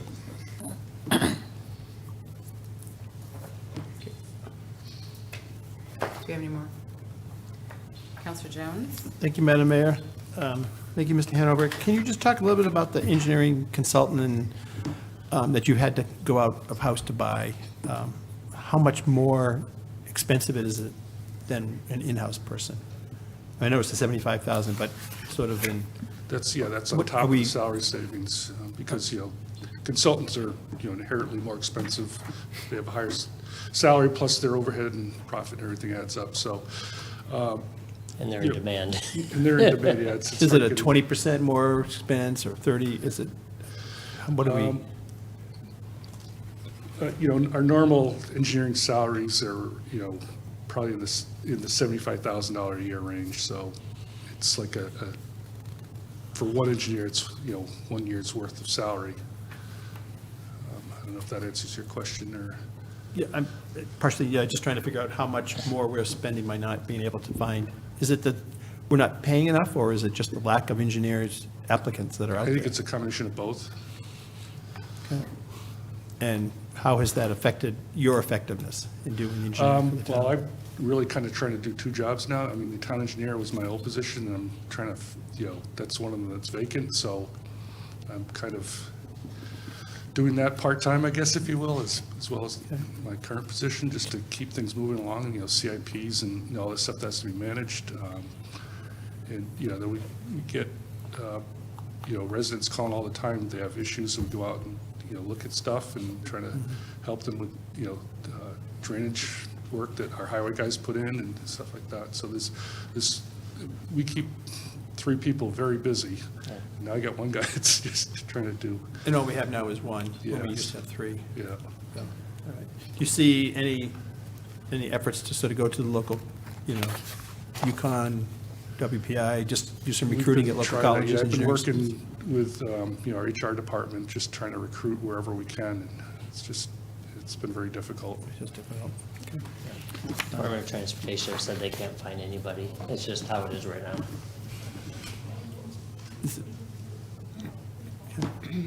All right, thank you. Thank you. Counselor McBride? Thank you. Thank you for the detailed explanation on the cost, and thank you for getting back to me on the question on the utilities. That was helpful. I guess I have some questions. We have 2 open positions or 3 open positions in this budget, the engineers? For the engineers, it's 2 open. 2 open positions. So what's the likelihood of you fully funding them for the year? The technical services, he's going to pay all of the money from the positions and 75,000. There's no savings there unless he does, and I don't think there's much. I would not count on hiring anybody this year. So in the that's not budget, something that could be cut. So in the budget, there's 75 plus, call it 25 minutes. There's $200 in salary for 2 positions that aren't going to be filled. But you're saying you're going to use the Paying all 200, that money for the technical services. you're going to outside. use the 200 plus the 75 to backfill the 2 positions. Because they're more expensive. Correct. Okay, no further questions. There's really very little savings in this budget. And what I don't want to do is get to the point where we can't respond to the public.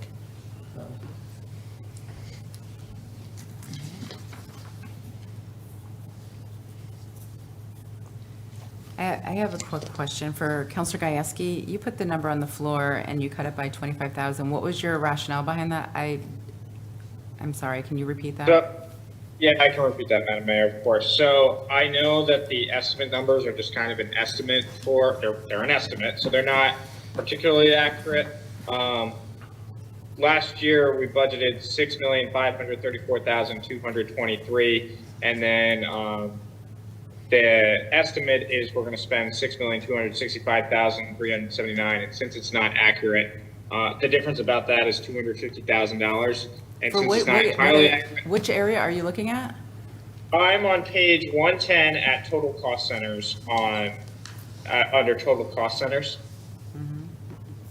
And then, so that's $250,000, and due to concern over accuracy, I thought 10% in reduction of that was a rational number. So that was $25,000.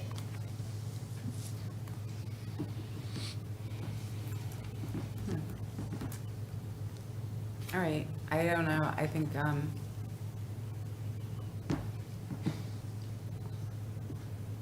don't know, I'm a big fan of maintaining our stuff, so I don't know. And it's usually a tight budget, and they end up, you never know what can go wrong and how they're gonna have to spend money that is unplanned for within the community. Have there been things that come up that are just unplanned for, and you have to just go deal with it and Every take day. care of it, no matter if it's in your budget or not? That's just the nature of our business, yeah. Yeah. So, okay, I've been surprised at the amount of money some unexpected things have been. right. All right, I just wanted to make sure the rationale wasn't to, like, to take away the washing system because, and like, fund half of it this year, half of it next year, because you can't do that. Everything has to roll back Right. to the general fund at the end of the year. There's no rollover. All right. Okay. I don't see any more hands, so we'll take a vote. The number on the floor is $6,970,432. Counselor Bordelon. Aye. Counselor Pacino.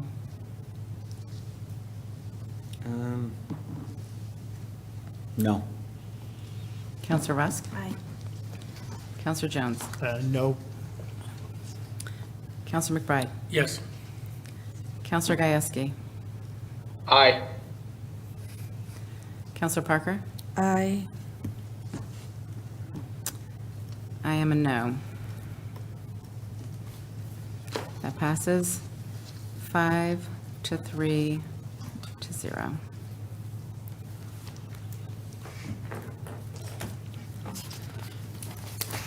All right, our next item is Sewer Operating Fund, account number 2020. Let's see. Point of information. Yes, What was that vote count again? 5-3. All right, I thought I counted 4 no's. My, No, I have 3. Okay, account number 2020 on page 113. Counselor McBride, would you like to move that number? 113 or 115? 113? Okay. I'd like to move, I believe it's the number, is it 8,061,788? Yeah, 8 million. Second. Sewer operating? All right, moved by McBride, seconded by Rusk. Okay, want to give us a synopsis? Okay, sure. Well, I'm happy to report that this budget has a decrease in it, fairly substantial one, actually. Almost 1.7 million, which is 17.3% decrease. Again, this budget is funded entirely by the sewer user fees, so all the people that are hooked up to sewer and pay their monthly or quarterly, whatever you want to call it, user fees are funding this this budget. I do want to note that the WPCA does intend to keep the sewer user fees the same as they are currently, which is $36 a month or $108 a quarter. In personnel, there's no proposed changes, and this personnel is actually a decrease of about $10,000 because the OPEB, I guess, is cut from that. And then under the operations, the decrease is about 1.67 million, and a large part of that, almost all of that, is because of the capital reserve, which is the CIPs. Last year, we had a number of large CIPs, and this year, just last Monday night, we approved just over $1 million, so that was about a decrease of $1.5 million. And we also pay our finance department a percentage of the total budget for, billings and other things that services they provide for us. And so when the total budget goes down, of course, the payment to finance goes down accordingly. So we're saving about $100,000 there. And then there are some increases. There's some increases in the cost of utilities because the electric prices are going up. And then also the cost of hauling the sludge is going up about $60,000, and the cost of chemicals about $65,000. And that's all I have. Be happy to answer any questions. All right, any questions? Counselor McBride? Thank you. Appreciate the decrease. That's great news. I have a bigger question. Maybe this is for Town Manager Burke. More questioning the fund balance. The fund balance on page 49 is 3.3 million, which represents 41% of the expenditures. And I'm just wondering if that 550,000 that we're using on 115, because again, we're looking for anywhere to save some money. If we can increase using some of that fund balance, which represents 41% of the expenditures, if we can pick up an extra 250 or. It doesn't affect the general fund budget, so it's not a savings to us at all. There's no cost in this to the town. However, I think part of what you plan is fund balance also takes care of some upcoming projects, making sure you have enough. Is that right? Yeah, Yeah. we try to save a little bit every, so that we have bigger projects every other year, so we can use up. So, whatever fund balance we have left over from this year, we'll add to next year's, and we'll have a larger pot of money to use for CIPs. I guess my question is, it looks to me like with the financing plan to come up with the 8 million, 7.4 is sewer use charges, but we're using 550 of the fund balance, and the fund balance is 3.3 million. So I'm wondering if we can use, Oh, yeah, if we use more than 550, if we use just hypothetically, call it 750, we in effect save 250,000 from. Yeah, the fund balance, we can only use a certain portion of that because we want to keep, I think it's 3 months worth of operating expenses. That was just something that, I don't know if the sewer authority set that, years ago. That's just a policy the town has, that they have, that they want to have a certain amount set aside for operational. And because the rate's already set, if you change the amount of fund balance use, it's just going to be extra money coming in. It doesn't affect anything. So this has no impact on taxes? No. Okay, thank you.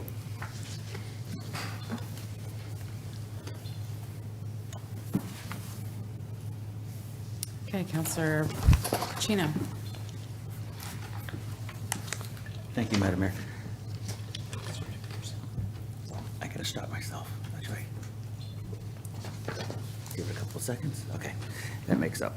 So my question would be, I don't know if it was asked, because I got a little confused there. What would the fund balance be after we approve this number? What would you have left?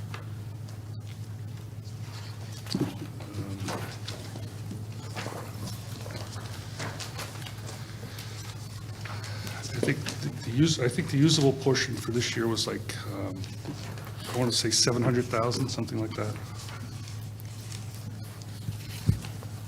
On page 49 of your budget book, it does list each of the funds out and what the estimated fund balance would be at the end of fiscal '25. 49? Yep. Part of what the wastewater sewer authority, is that right? WPCA, right? They analyze this and they determine how much money they're going to need in the future for large projects. They set the rate. So if you use more fund balance, you're still going to collect the fees and it'll just go right back into fund balance, so it doesn't change anything. Well, my question, there we go. My question would be, can this fund balance contribute to other funds? No. Okay. All right then, I am good.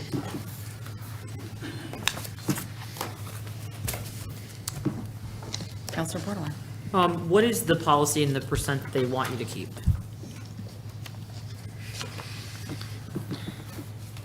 They're looking for a 60-day reserve for operational funds, operational.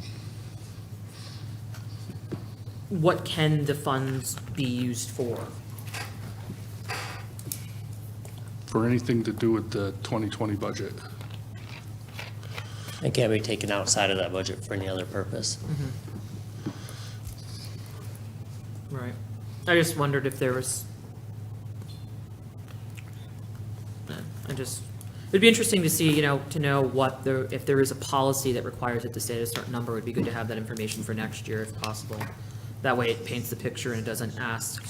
Yeah, that may be a state statute. I have to look. And see. Yeah, it would be great to know. I mean, just for knowledge, then it maybe won't come up again. Yeah, there's a lot of DEP regulations we have to follow. That may be one of them. Yep, understood. Can that fund balance be used for CIPs as well? Well, it is used for CIPs because, the sewer budget's really a standalone budget, outside the town's budget. I look at it that way. But the fund balance being used for that does affect the tax rate. So when it's used in that way, It doesn't affect the tax rate. The project gets put into that CIP list, but it's funded directly out of this fund. It doesn't affect the Gotcha. taxes at all. gotcha, because Correct. that makes sense.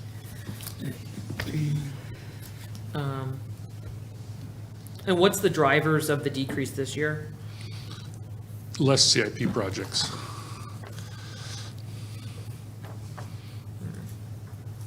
All right, thanks for answering the questions.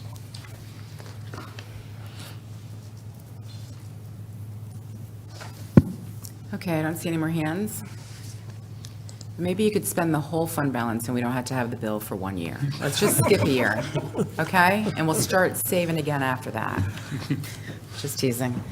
All right, so we'll take a vote on $8,061,788. Counselor Bordelon? Aye. Counselor Pacino? Aye. Counselor Rusk? Aye. Counselor Jones? Aye. Counselor McBride? Yes. Counselor Gieske? Yes. Counselor Parker? Aye.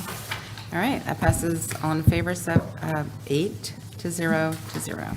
All right, up next is 2030, which begins on page 119. And Counselor Jones, would you like to put a number on the floor? This is for solid waste, account number 2030, and the number is $1,831,626. So moved. Second, Bordelon? Moved by Jones, seconded by Bordelon. All right, this is our town solid waste account. It's an overall increase of about $230,000, which is 14.6%. This is really, we call this a pass-through account. This really doesn't impact the taxes at all. The town being the member of SCARA, the agreement to dispose of waste generated within the town at Lisbon is between the town and SCARA. So as such, we get a bill from SCARA every month. And then in turn, our finance department bills the commercial haulers in town to get reimbursement of that. The reason we're going up 14% this year is because the unsubsidized portion of the tipping fee, or the portion the town's responsible for, is going from $61.25 per ton to $67.81 per ton next year. And that's really it. It's like I said, it has no impact to the taxes. Counselor Bordelon? Just one question. On this one, it's saying the solid waste fund balance is negative. Is there a state requirement for that one, or if I'm reading this correct? I don't believe that there's a state statute for that, but we do try to keep it floating along, but we do have additional expenses for audits and such.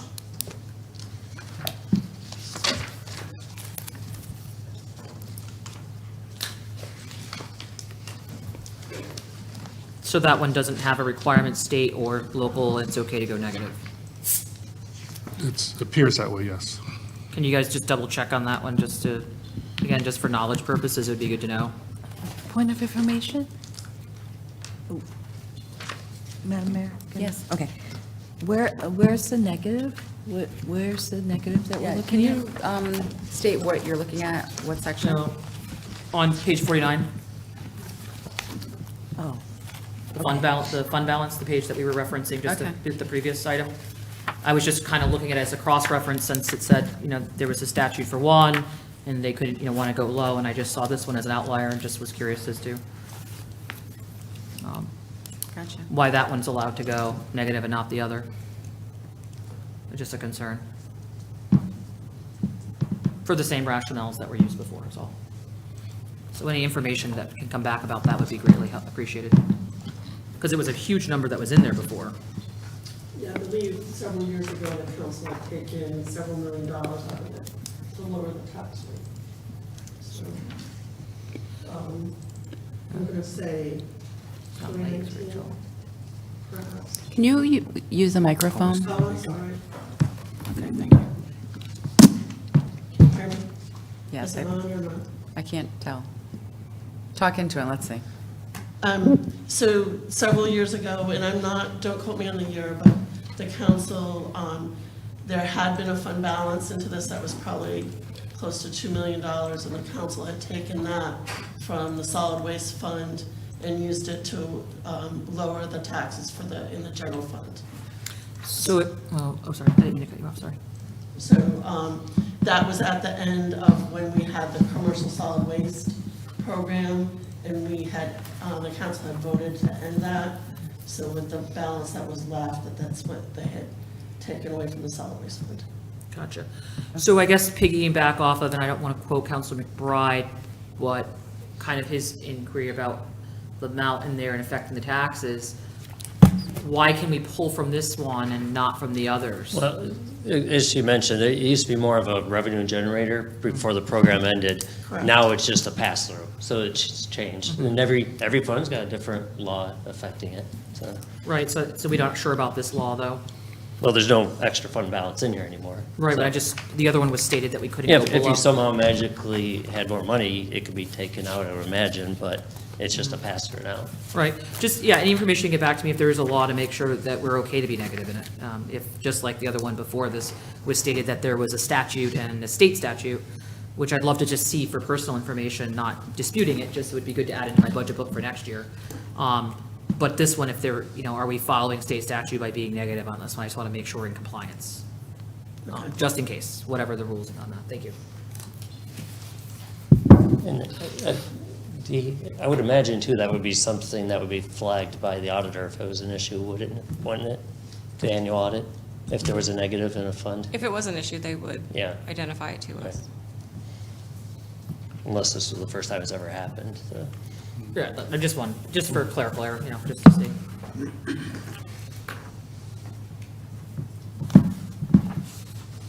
Okay, I don't see any more hands. We will take a vote on account number 2030 for $1,831,626. Counselor Bordelon? Aye. Counselor Pacino? Aye. Counselor Rusk? Aye. Counselor Jones? Aye. Counselor McBride? Aye. Counselor Gieske? Aye. Counselor Parker? aye. Okay, that passes 8-0. All right, up next is account 6040, the fleet account. Can I mention one thing as we move into that? Right now, the bulk of it is being paid out of the fleet fund balance, I think other than one police car out of, if you remember, there's that discussion on those fees we charge, so one car is being paid out of that. However, we do have more money in the fleet fund balance, so I'm recommending right now we have in here $328,765 being funded basically out of general fund. We can absorb that fleet fund balance and have no cost to the property taxes. Could you repeat that number, please? Right now, if you look in the book under, when you make other contributions, most of this is being funded by fleet fund balance, a little bit out of that other fees for police services. But we have enough to cover the other 328,765 out of fleet fund balance, which would take away any cost to the general fund. 328,000, how much? 765. Point of information? Hold on, I don't think we have a number. We had to get a number on the floor first. So account 6040. So still the same expenditures, just the finance plan changes. So, Counselor Rusk, would you like to move a number? I would.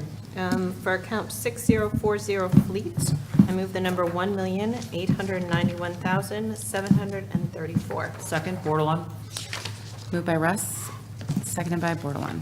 point of information. Yes, your question. I just wanted to ask the town manager to repeat that number, and then just referencing page 49, are you saying that amount that you just stated would come out of that, a balance here? yeah, there's a balance right now on 49 of 925,662 And so that would bring this number down to by what? 328,765. 300 and, Because we've pushed off a lot of vehicles. Yeah, I think it's time to use the funds up and catch up a little I bit. apologize, I must be, can you say the number one more time that you want to subtract from there? 328, Yep. 765. 328,765, thank you.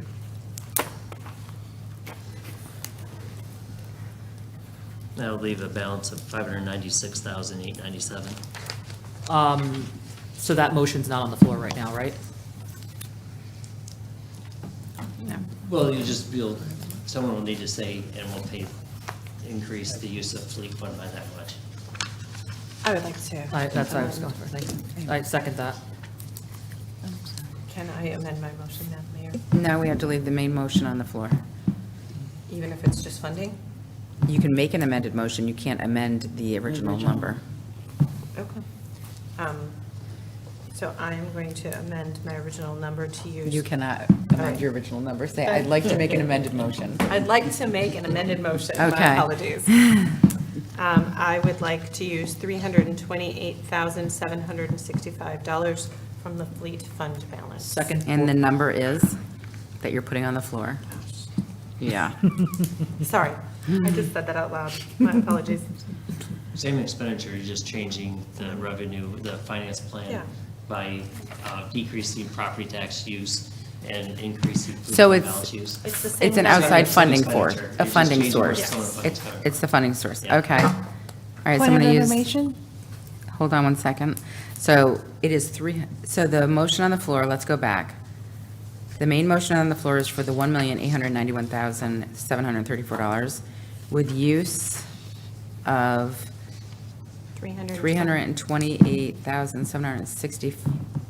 $328,765 of Fleet fund balance towards vehicles. fleet fund. It's sort of like how we did it in the capital fund, CIP fund. Exactly. Okay, so I'm sorry, Counselor Rusk, you made the motion. Who seconded it? Counselor Bordelon. Right. Okay. Did you have a question? Yeah, I did. Yes. So we will fully fund, we will get vehicles for everyone Well, the ones on the list, yes, on the list for this year. for this year. Yeah, 127 below the thicker line. So we basically are not going, no, we have to fully fund it, but we're only technically going to charge $1,562,969 as a tax? Well, we're going to use fleet fund balance for that 1,033, well, actually a little bit, it's that other fund I mentioned for the police. But this will cover, the use of fund balance will cover all that vehicle part, 5420. The rest is just things that wouldn't come out of that fund anyways. So we'll only have to fund those things out of property taxes.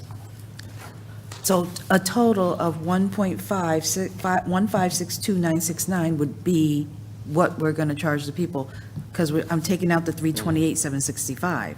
Is that correct? Well, that's what we're already, the vehicles will be completely covered, so, because you transfer money out of other funds, the expense is there, but that's not how much is actually going to property taxes, what's left there. We were already taking out, 600-ish thousand for the fleet. So it works totally different. Can you explain how that works? I wonder what the taxes are going to be towards the people, basically. What are Zero. we paying for Zero. taxes? I'm sorry, say that again? What would what are we doing, what number is going to be taxed?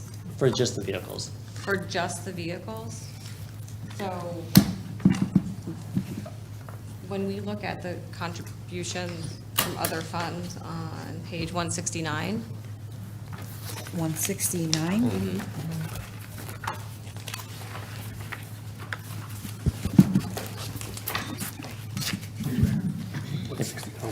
If you look on that, the original request was for $928,765 of property tax dollars.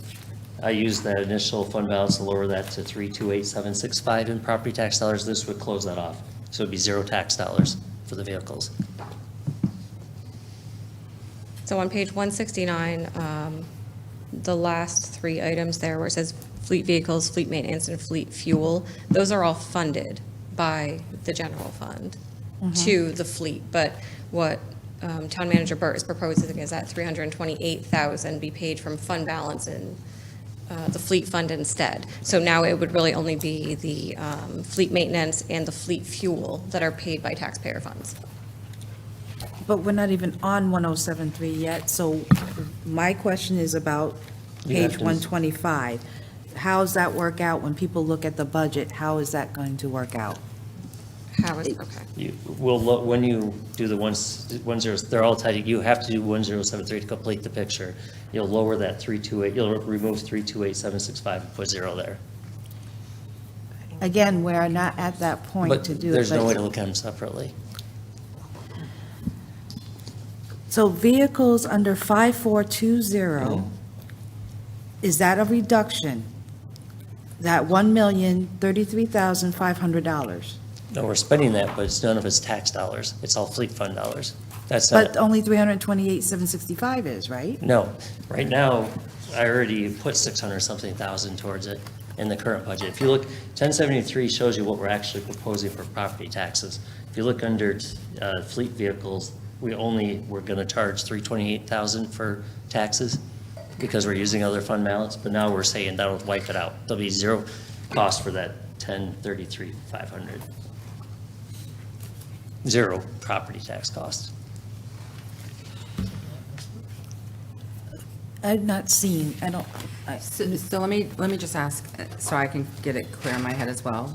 Page 169, when you're under it says the request was for 928,000 for the fleet vehicles.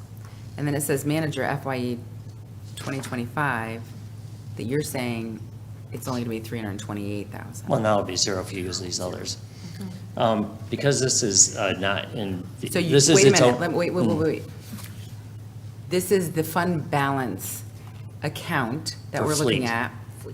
I mean, the fleet fund. Right. Which had a balance of 928. That's after I use 600,000, so it'll cover the 300, sorry. So the request was to use the 928 out Right, of there. And right. that was what the balance was going to, this is just showing what the balance would be. On 49. On page On 10 169. On 169, that's what, This is showing what the Okay, balance so would be. can I go through In the something? manager FYE 2025, when you say 328, that would be the balance in that account no. that you would have Well, left. well, that's. And now the- what we're doing It's is not saying, the balance, it's the property tax, but yes. but what you're saying is we're going to use that, so that will make that number zero. It's not fund balance there. The fund balance is on page 49. So we have a fleet fund that's different than the general fund. Yeah. We have, starting on page 49, if you go back. You go back for the fleet. So we're leaving like 300,000 something left in there, right? Yeah, I've already used 600-something thousand to offset. Because it's different than general fund, that 1073 actually, all those different funds you see, like HS Assistant Fund, 30,000, all those, you have to have a mechanism to move money from general fund into the other funds. So what's left, when you see that number, that's what's coming out of general, what's the actual cost out of general fund. And by replacing that 328,765 out of the main fund balance, we have more fund balance, we have 900,000 more, that'll leave 600,000 fund balance. We're just replacing that, just like you would with capital projects in that fund balance. Same exact thing. It's just that this is weird because you actually have to, you're moving the money over to revenues for general fund. I'd Zero like to, cost for. I'd like to just stop right now and ask how many counselors truly understand what he's talking about. No. So the rest of us do not understand what you're saying. You wanna You take a need, somebody needs to either give it Yeah. another try, or we need wanna to. try? I just Or have we a- need a picture drawn, or some calculations shown on the TV. I have a point of information. Madam Mayor. I still have the floor too, by the way. Sorry. I understand using a fund balance, trust me, I understand how that works. I'm trying to figure out the numbers and to show the numbers here, and that's my issue. Can I help you? Please do. Okay. In the fleet fund, which is 60/40, the only number that is being changed is down in your finance plan, payments from other What funds. page you on? 49? I'm on page 124. Okay. Okay, so this is the fleet fund. The only number that's being proposed to be changed is the source of funding, which is payments from other funds, and then the fund balance applied. Payments from other funds will decrease by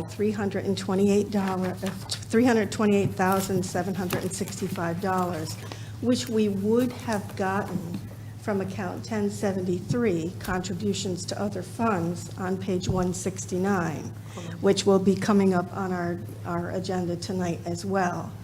What happens is that in order for us to to fund some of these other funds, our vehicle to fund them is that contribution to other funds, which is 1073. We're still going to take and we're still going to pay the fleet maintenance and fleet fuel from the contribution to other funds.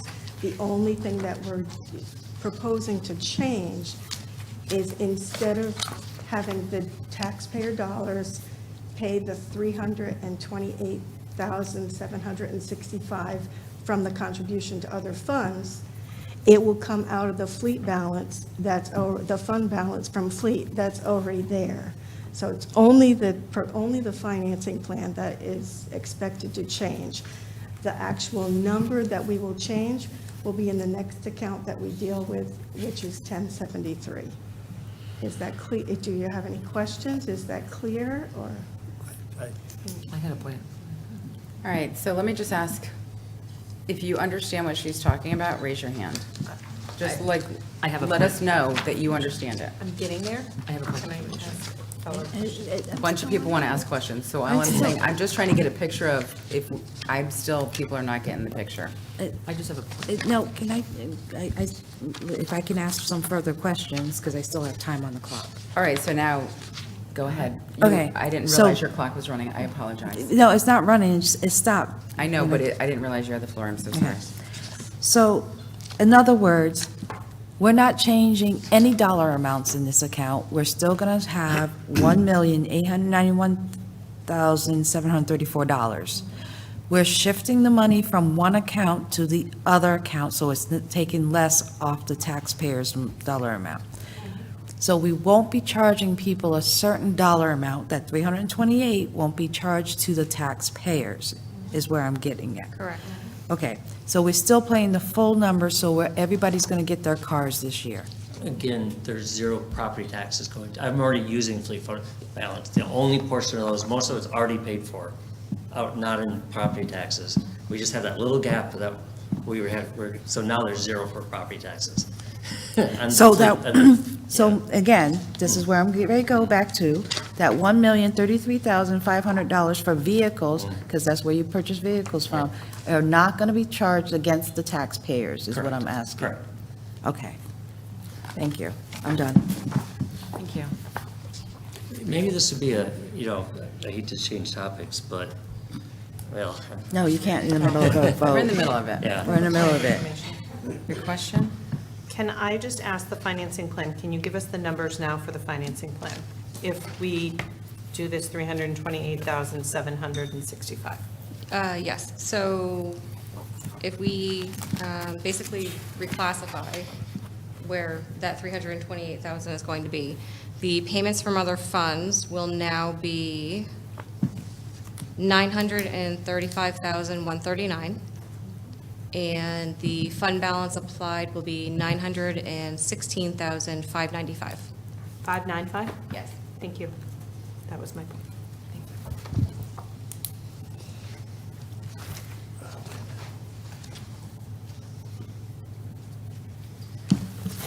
Okay. Point of information. Counselor Bordelon? On page 49, what will it do to the fleet balance number there? Bring it down to about 595,000 or so. So what would the remaining number be there? Well, we don't approve that page. That's just what it is. No, I just want to, like, see what that number would change as well. Down to 595,000-ish. Yeah, it would be 595,000 left remaining in That's what I that want. fund That's the balance. exact number? 500, I just want to change my number in my book. oh, I see what you're saying. Okay. I'm just trying to see the whole picture.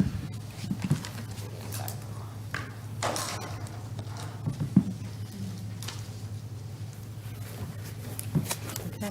I'm good with my name. Reset the clock. Counselor Jones? Just, now I see where you moved it from one number to the other number. But if we were looking at, it doesn't, like, I have a little list here of where we've cut and had some savings, just trying to keep track of of savings. This doesn't go onto a list of savings, it's just moving Well, it's from an one place. increased, it's a decrease in needed property tax revenue, so it decreases the taxes needed. Okay, and it just goes to the other way. Okay, so it's not a, Not an expenditure cut, it's a reduction in property tax financing. So it's a savings, but not by expenditure cuts. so what It's I, using part of your savings account. It's like cover using the some of lowest that. of dollars to offset, it's exactly like using most of dollars to offset the capital projects. okay, That reduced so the I wouldn't property use that, taxes I wouldn't needed. keep track of that as a Yeah, savings, yeah. it's just. we It's a just savings. moved Yes, you it. would. You're still lowering the budget. So, You're still lowering the budget. would I add 328,000 to this list? Yes. You're still lowering the budget. Okay, all right, so we do. Because you're add using to part of my your list. savings to lower the budget, Okay, in layman terms.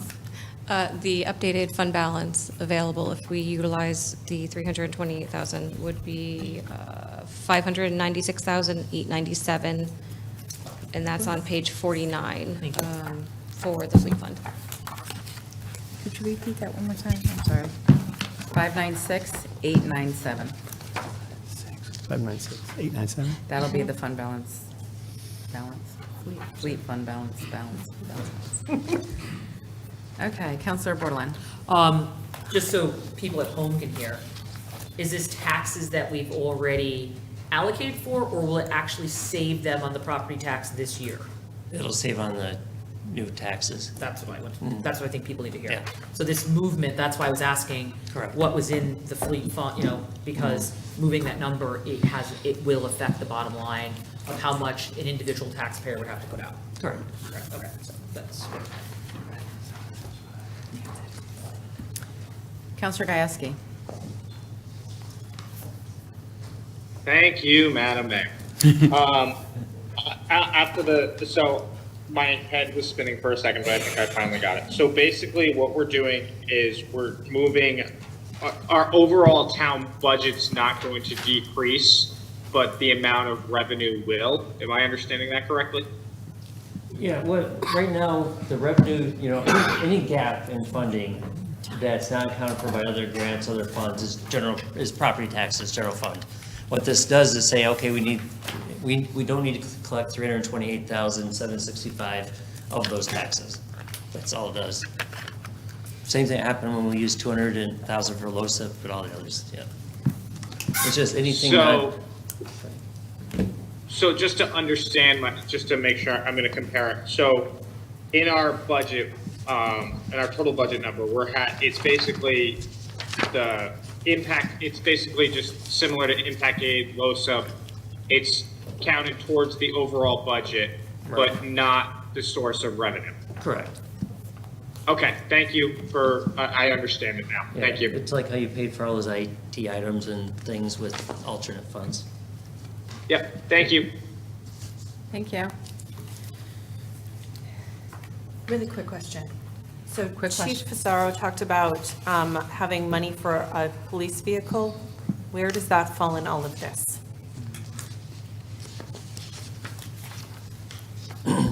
It would also be payments from other funds, but you want to explain what that is? Sure.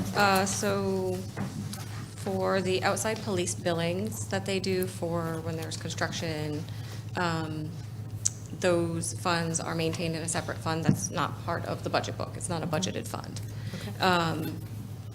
Periodically, I think in the past, they would do it when the fund balance in that fund had built up quite a bit. They would then allocate that money out to be used for purposes like this, if there was a vehicle that needed to be used. So it could be moved from the outside police billings fund to, say, the fleet fund to purchase a vehicle. So in this case, it was about 77,000 that was moved, or hasn't been moved yet, but it's included in the payments from other funds financing source number. Okay, thank you. I appreciate that. Is that, how much, I just wonder, I think that eats up most of the money in that fund, is that right? Correct. That you're pulling from? And I think that's pretty why much the all of decision yeah. is usually to do it every few years, or once the balance So builds there's not up a ton there. of money there, yeah.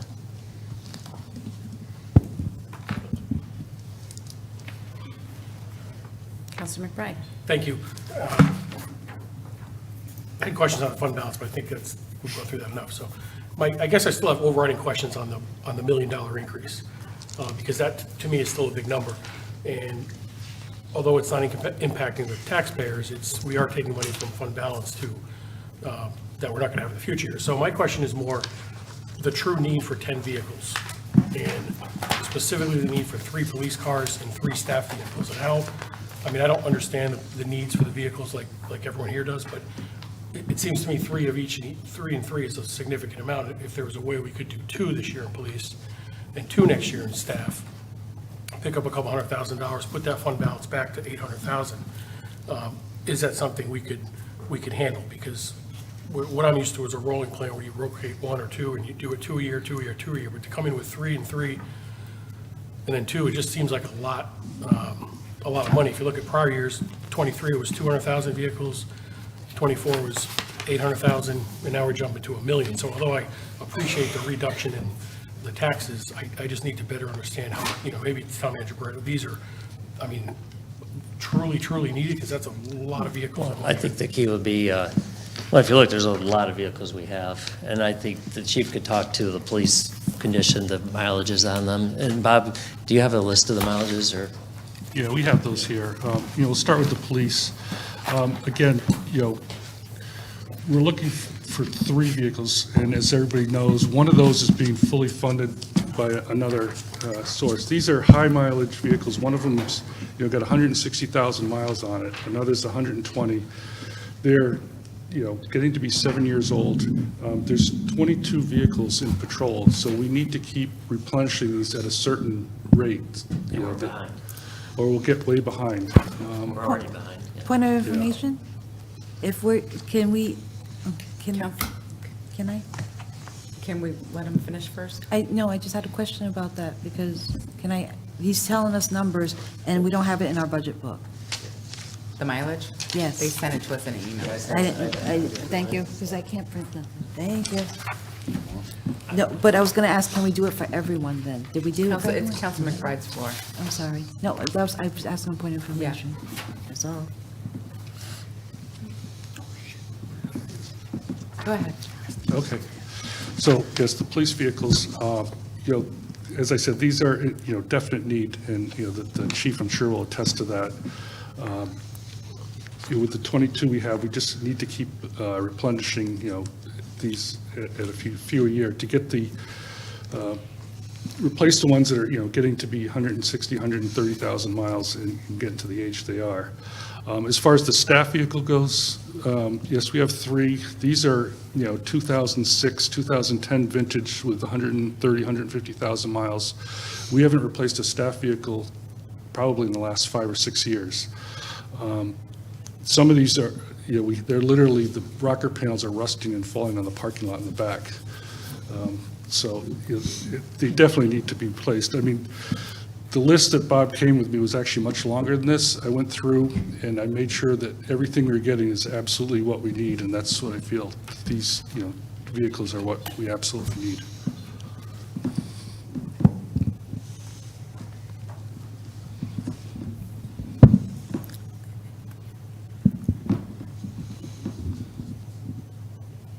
Councilor McBride, you have the floor. Yeah, I'm just thinking, Okay.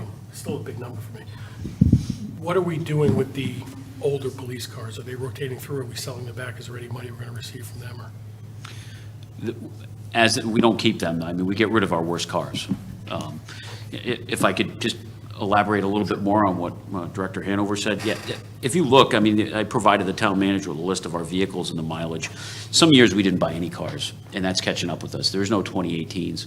I would tell you also that the longer we wait, the worse it gets, and it compounds by the fact that Ford Motor Company regularly redesigns vehicles that are used for police service. That's happening next year.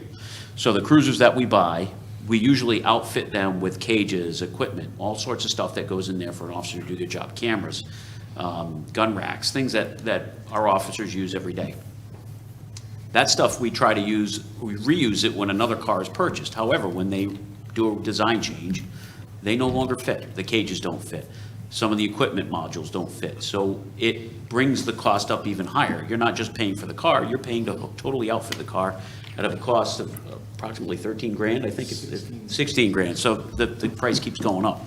The longer we wait, the more expensive it gets. And there is a safety factor here. Obviously, the higher mileage cars, things break, things wear out. We try to get those out of the fleet. Many years ago, and it certainly hasn't been done during my tenure, there were many cars replaced on a regular basis. And I think that was kind of the standard industry-wide in law enforcement. You'd replace a good percentage of your fleet. We're doing 1 or 2 cars a year. The problem has gotten worse. Look at the numbers on these cars. We've got 15 cars over 100,000 miles, 8 over 70,000, and I'm not counting the ones that we are already in the process of replacing.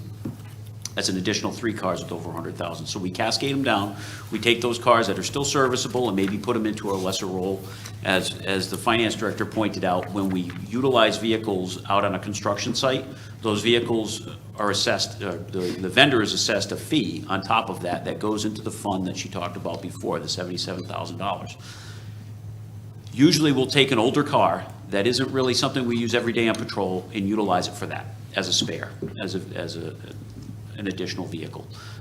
We're not looking to increase our fleet. In fact, as I explained last week, some of these we're trying to get out of our fleet. We're going to replace them. There's vehicles that our detectives use that are no longer serviceable that we're going to push out. So the older cars will go out of the inventory of the department. Does that clarify the answer? Thank you for that. I'm still struggling on the totality of the 10. So I'm just looking for anywhere that we could reduce. I mean, are 2 pickup trucks needed? Is a dump truck needed? Is the van? Are there any way that some of this could be reduced or pushed off to next year? I guess I don't understand. I do totally understand if it's property taxes. I don't understand when it's not property taxes, why you would push it off, consider we're lagging. See, the problem is vehicles have been the easy thing to cut. We're behind. It makes sense to, if we have these dollars, I don't see it making sense to break it into different years. It's not like our number's gonna stay up there every year. No, I understand that. We just drained down the fund balance to 600,000. So when we're at this next year or the next year, when you come back to it. Just, we've never used fund balance since, this is the first time it's built up all these years. We've never used it. That's good to know. Okay. I mean, I trust your judgment, Town Manager, but it just seems like a lot of vehicles in 1 year, and it just. I know, But if so you- many years, we'll push it off. I would totally say we could not do this with property taxes, obviously. Understood. But Yeah. Could I highlight another point too? Some of the vehicles are actually replacement vehicles. We've had vehicles totaled while in service. Officers, right out here in front of the police station, actually coming up Fort Hill, an officer was hit in the back of the cruiser, totaled the cruiser. The officer was lucky that he wasn't severely injured. That money from the insurance company went into the fleet fund and allowed us to eventually buy another car. Obviously, we didn't get the full market value of it because it was degraded over time. But some of those vehicles that are a little bit newer are actually vehicles that weren't initially purchased by the town, but were bought on insurance funds as a result of that. And that speaks also to the importance of having a fleet that, particularly in our patrol staffing, our patrol cars, they need to be serviceable for the officers. It is a safety issue. Okay. Thank you for your response. I'll defer to other councilors at this time. Councilor Bordelon. Thank you. I think vehicles are a mode of transportation, and like I always say, you need a roof over your head, You need a good working vehicle, and you need a job, and some clothes, and some shoes on your feet. So those are like the four things that you need just to be able to make the money. And, you know, if you don't have those, you don't have anything. So it is important from a safety perspective to make sure that folks can get to and from these emergencies that are safety concerns in a safety manner. I do have concerns because we went over another police budget for the city side and we cut vehicles, which I was not an opponent for. And so I am concerned that I would like it to be fair and equitable. I know we moved the number down on there by a much. So I'm in support of making sure that the fleet is safe and that they can transport to and from, because I definitely don't want that old vehicle coming to my house if I have an emergency. I want to make sure it gets there because, you know, like, time is of the essence. So I'm in full support of, you know, making sure. You know, it's, I mean, very, very vital and important. Some teenagers don't even drive around with 100,000-mile vehicle miles on their car. I can also be concerned, you know, from the other end, as Councilman McBride stated, you know, the number is large, but things weren't being funded, so I can understand. On the town side, from the other vehicles, I assume they're just as essential right now, right?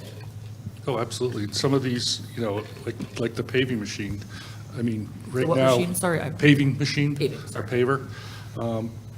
It's pretty much down and out of service right now. We've had it's a 2007. We've had paving companies come and look at it, and they're like, we replace those things every, I don't know, 8, 10 years or something like that. And we've had ours, you know, almost going on 20 years now. I mean, it's served its useful purpose, but it, you know, unfortunately, you know, the amount of money we'd have to put into that thing, it's, you know, almost cheaper to go buy a new one. Yeah. And, you know, and then like the sign shop van, that thing's out on the road every day, you know, doing the signs all over town and stuff. That's got 160, 170,000 miles on it. You know, it's a 2006. You know, these are, you know, unfortunately, you know, we just haven't been keeping up with all of our fleet like we should. I mean, you can look at the list. I mean, we're just getting the, you know, the most important ones. We keep pecking away at it, but, you know, everything keeps getting older too. My question is to the town manager, is there any other funding that will decrease that we can transfer over that is usable for this? Again, it's fully funded, you don't need to, So we zeroed that out, yeah, we zeroed it out. There's no cost to the property taxes but we couldn't use this funding to go for the police budget in the city. in the city. Yeah, side, when we were doing their cars. Well, first of all, let me touch on, I've talked with Mayor Hedrick. When you cut, you give a justification for your cut, but you're not cutting that actual item. He's informed me he's still gonna get the vehicle. He's just gonna he's gonna work with the numbers. So he is getting the vehicles, he told me, so. And my understanding is that there'll be a potential cut to the operations of the police department later too. And I just want to get out of this whole tit for tat, you know, one department versus another, cutting one cut. We need to focus on our needs, not worry about the others. And we just need to catch up on this. Yeah, definitely not a tit for tat. For me, it's equality across the board. And I just feel if we're making cuts everywhere, you know, people are going to say to me, well, in the city, you did this or you did that, you know, and I did not make any cuts in the city for that. So I just, it's across the board, we're saying we need to cut. And some people have come to me and said some items are not being cut at all and others are. So anyway, again, I'm in full support of supporting vehicles. But I just do think if we're going to say we're cutting everybody, it shouldn't be tit for tat. It should be equitable across the board. And some items have not been cut at all, request in other line items. So I appreciate you guys coming before us, and I'm in support of supporting vehicles as I stated for those major reasons, and I like moving the money over to decrease the amount that was stated. So thank you. Thank you, Mr. Burt. One thing, I believe we cut $375,000 for the command vehicle for the police department, so there's a cut. My understanding is going to be likely a vote at least to potentially cut the operations, and it's actually operations you were really cutting for the city police. They are going to get the vehicle according to the mayor. So I don't think it makes any sense to make changes here. And I agree.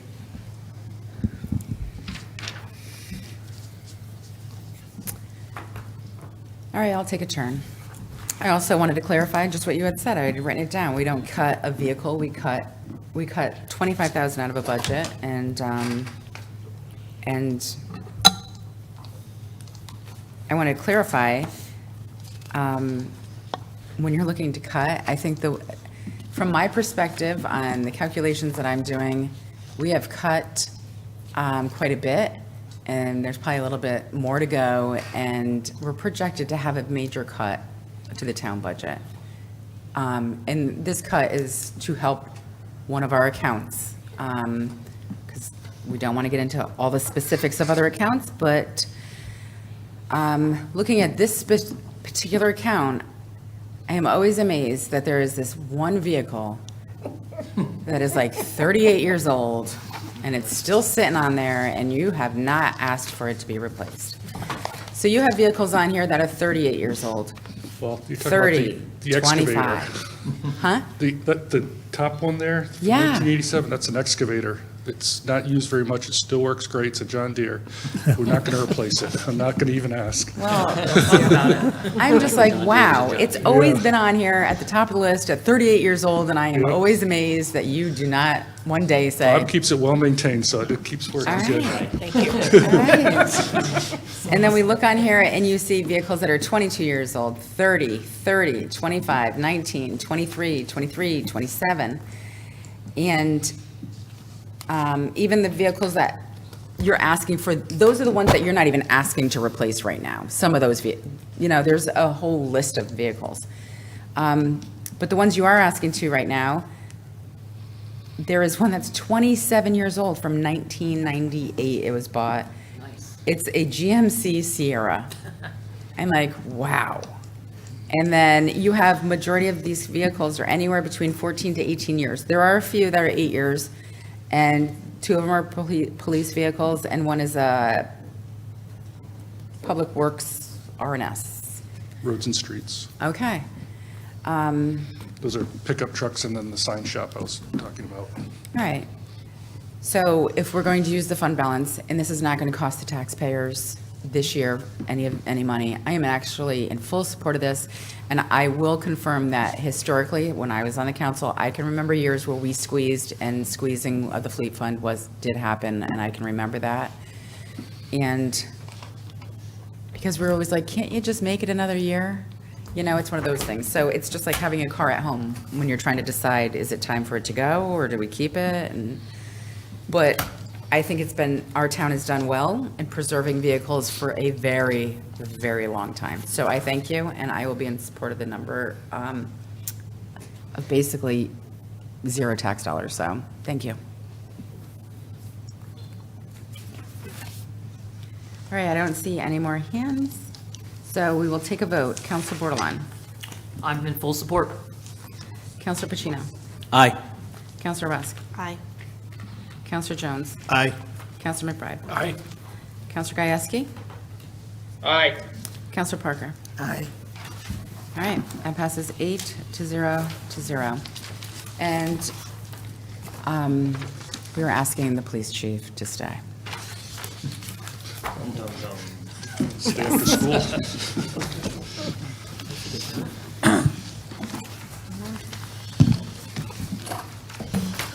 Thank you. Thank you.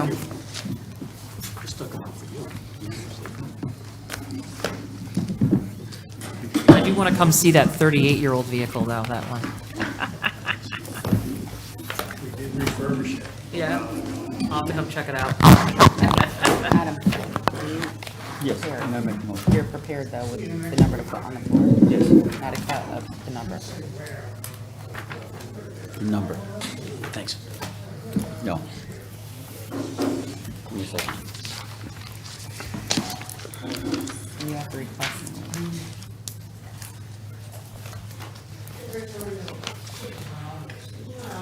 It's just going to be a moment.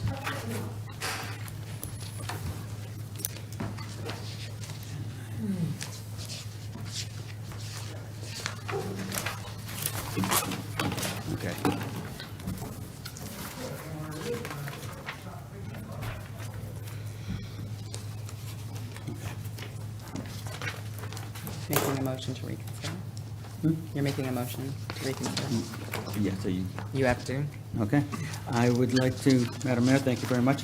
I would like to make a motion to reconsider the public safety under town functions, 1024. Don't look at me, chief. You're speaking. 10? I know. You make me feel bad.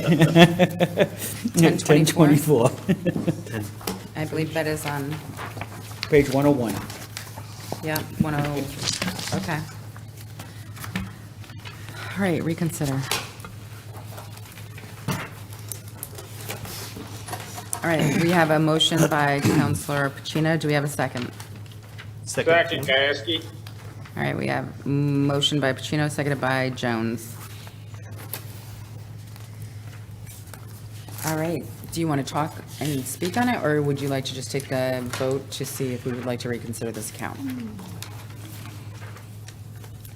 I'll speak on it after the vote, Okay, if that's okay. okay. All right, so for reconsideration and discussion of account 1024, Counselor Bordelon, To reconsider, we're just voting just to reconsider? just to reconsider. If someone wants to talk about it, I'll talk. Sure. All right, yes. Counselor Pacino? Yes. Counselor Rusk? Yes. Counselor Jones? Yes. Counselor McBride? Yes. Counselor Gieske? Yes. Counselor Parker? Yes. All right, passes 8 to 0 to 0. All right, Counselor Pacino, would you like to make your motion? Thank you, Madam Mayor. Yes, I would. I would like to motion. Dollar amount?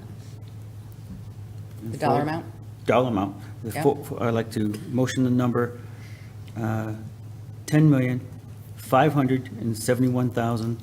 $10,571,815. All right, we have Second, a Gieske. motion by Pacino, seconded by Gieske. Okay, would you like to speak on it?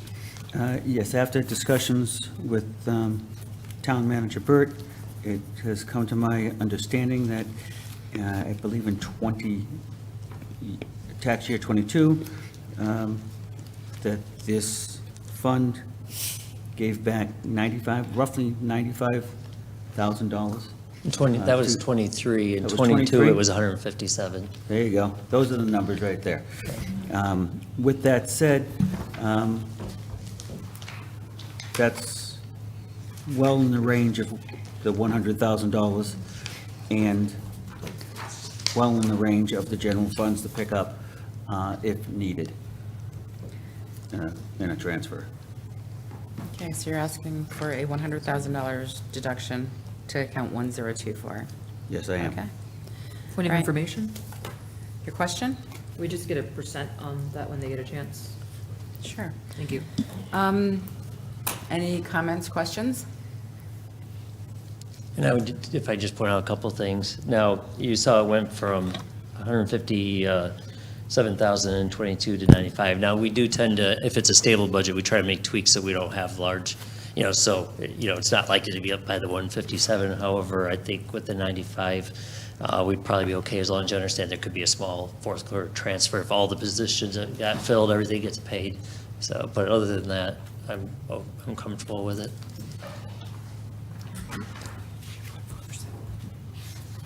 I had that as a 3.4% increase. Thank you. Anybody have any comments? All right, Chief, so how would you absorb the 100,000? I don't know. We'll figure it out. Okay. But, you pointed it out earlier, we did receive cuts earlier in this process, so just Okay. clarifying that, to the tune of several $100,000. So I know there's always an interest in saving money where we can. I'd also point out that anytime that we do save money, that will be returned to the town. Yes, thank you very much. Did you have one? Councilor McBride had his hand up. Councilor McBride, you have your hand up? Yeah, I was just going to ask the same question and wondered if, because you kept the accreditation manager, correct? Well, the position was authorized in the budget you passed the other night, but yeah, we'll have to figure it. I mean, we need an accreditation manager, that's the bottom line. We've made a significant achievement in moving forward on CLIA accreditation. It's a heavy lift. You know, we're gonna have to do something to maintain that. It is a work in progress constantly, so we're gonna have to figure out a way to make it work. Yeah, I had the same questions the mayor did in that, where would you, because your operating budget's not a significant increase. I see, 5, you can take 5 here and 5 here, but just wondering, would you be able to, you had some open positions in dispatch, right? That maybe you could, if they're not filled, that could make up for some of this Yeah, 100,000? as I indicated the other night, I'm hoping to fill those. It is a challenge. I was with a couple of my colleagues earlier today talking about that. That's a common, that's an issue right now, shortages of dispatchers. I talked, again, one of the chief in Norwich, similarly situated department in matters of size with the dispatch center. They have similar problems, and there is a cost when we do have those positions unfilled, and the cost isn't usually in overtime. So positions that are filled, overtime goes down. When the positions aren't filled, overtime gets up. But it does take time to fill all of those positions, right? I can't just flip a switch and hire somebody tomorrow. We have to go through a process, and then the training part of that means that even if I hired all 4 of those positions today, they wouldn't be an asset to the department in total until they completed their training, because they're not working independently. They're working with the trainer. Okay, so I guess I can support this, because I think there's ways between the accreditation manager and the 4 positions and maybe reducing some of the operating, there's a way you can maybe make some savings. If maybe the accreditation manager's not hired for a few months, that cost can go against the 100,000 reduction, as well as a dispatch. There could be some savings there, but I understand it's a struggle, but I just want to believe there could be some ways that number could probably work, so, thank you. Counselor Parker? Chief Rosario, would it be possible, if not an officer to do that position, could you have a civilian do it? Because I realize other departments do civilians. I'd prefer it be an officer, because that way, when there is a shortage, we can have that officer work as a patrol officer. Other departments do it that way. Then we're talking about a job description, all those other things, and quite frankly, I think we have some folks that would be skilled at doing that. Is it a possibility? Sure, it's a possibility. Is it what I had proposed? It is not. Because my other question, and you're not running the time, please. I'll wait a few seconds. It's okay. Go ahead. So the other thing is, now this officer would be, if you brought him in as an accreditation manager, that means he's going to get authorized overtime, so that's going to increase everything at the same time. But you're hiring him as an accreditation manager, not as a police officer.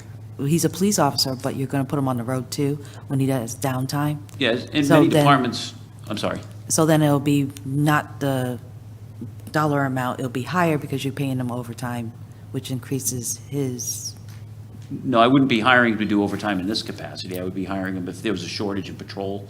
If there was a person that was off on the weekend, when they were off, they could take those overtime assignments, as could any other officer or detective in the department that could fill those. In many departments, it's other people at a higher rank. I'm not proposing it at a higher rank. I'm proposing it as a patrol officer position.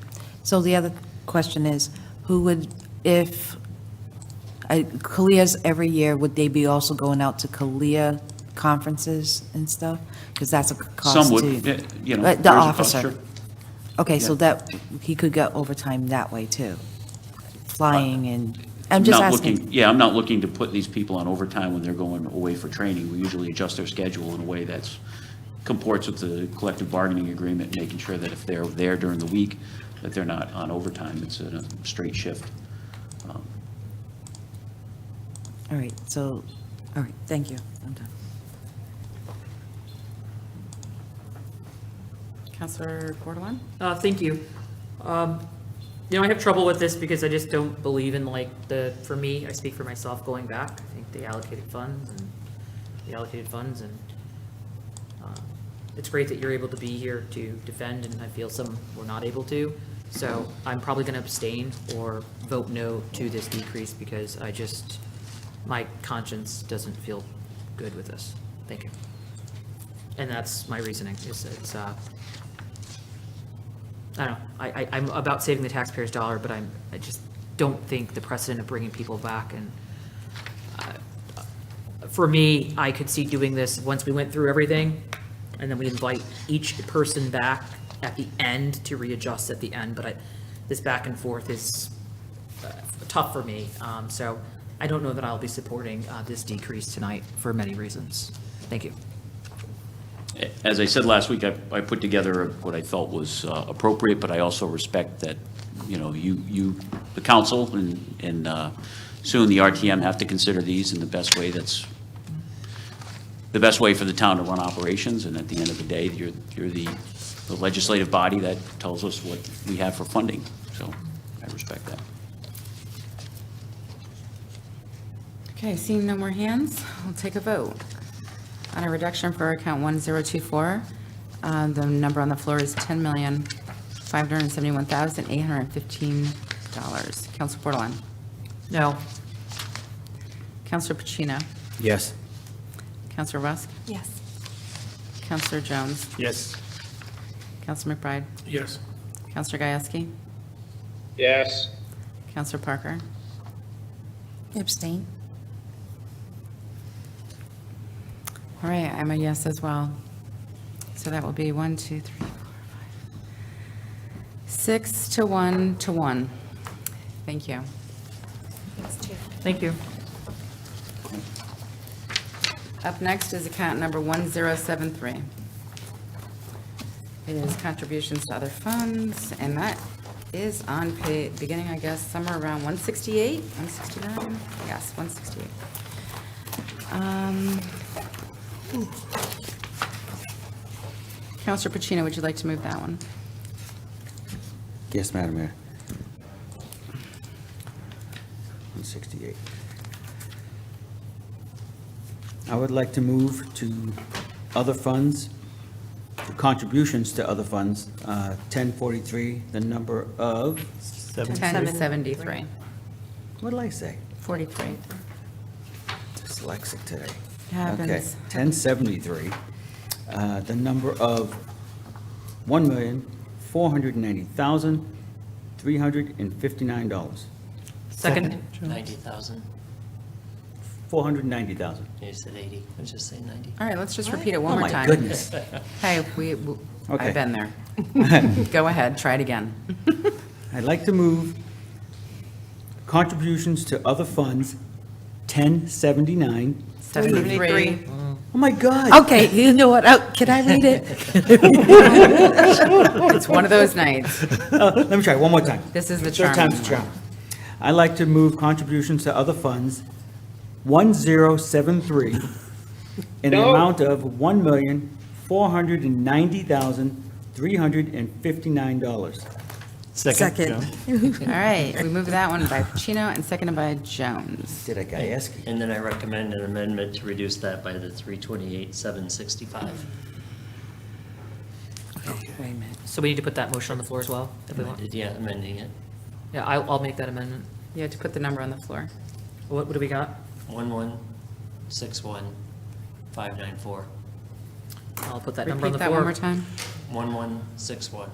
1161594. So 1,161,594. That's the number I move. I'll second. Second. All right, I have it moved by Bordelon, seconded by Parker. Any discussion? Councilor McBride? Just have a question on the TIF fund for my own understanding. What's that fund balance and where is that, how has that been operating recently? And that's for, because we're not utilizing that for any projects right now. Yeah, it's automatically any increase in, within the TIF, adopted TIF districts, any increase in value or taxes raised goes into that fund for particular purposes per the adopted TIF policy. And I think the plan has been to let it build up a little bit because, 100,000, 200,000 doesn't do a lot. If you're going to say do, whatever it is, a streetscape in downtown, Groton, so they're trying to let it build up a little bit before they spend it. Do we know what that number is in that fund? Is that 49? I assume. I didn't see it on No, 49. No? that fund is not listed in Oh, the okay. Yeah, the no, it's budgeted the- fund, so just give me 1 second, please. It's what, I didn't hear the end of what you said. She's Just looking give me it 1 up. second. Thank you. But just so I understand, I want to make sure, so that's the number that we have, so when you move forward with some development proposal with someone, you have those funds available to Correct. use as a TIF Correct. incentive, okay. And we've only been doing it for about 4 years or so, so it's not a ton And of that, money. is that the Four Corners there, is that the district? 5 corners and along downtown Groton, I believe. It's just Yeah. Where the old, There's two. the old, Yeah. Just the two. the old donut place, that corner? Which donut place? There's There's lots of things. them. The old, Which one is it? Oh, the 117 and 184? yeah, is that? Oh, No, there was talk about it, One- never One in the happened. city and then one by downtown Groton on Route 1. Okay. Tim Hortons. Thank you, that was just, no question. And then, by the way, the one in the city also collects the same type of thing for their taxes. Okay. Yeah, if I By any could just chance, the have you amount. found it? Dee? Sorry, our new Munis system was building my experience, and I had to log back in, so 1 second. Building your experience. Yes. Yeah, it's not needed for this, if you can just email it to the council, that's fine, doesn't, Or if you want to move on, and once I find it, I can let you know. if Okay, that's- sounds good. Okay. Just to let you know, I had the same thing written on mine. I need an explanation for the same thing, exactly where the money was actually coming from. But anyway, I'd also like to note that on the first line is the assistance fund. This is the new fund being created for human services, correct? Correct.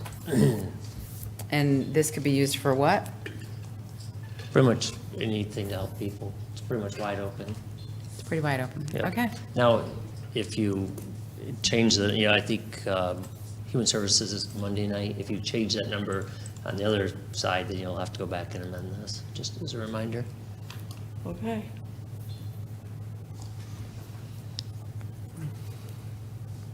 Don't see any more hands, so let's take a vote. Count number 1073 for $1,161,594. Council Bordelon. Aye. Council Pacino. Aye. Council Rusk. Aye. Council Jones. Aye. Council McBride. all right? Council Gieske. Aye. Council Parker. Aye. That passes 8-0. Motion to recess To, Monday, April 15th at 6 PM. sounds good. We were in recess. Thank you.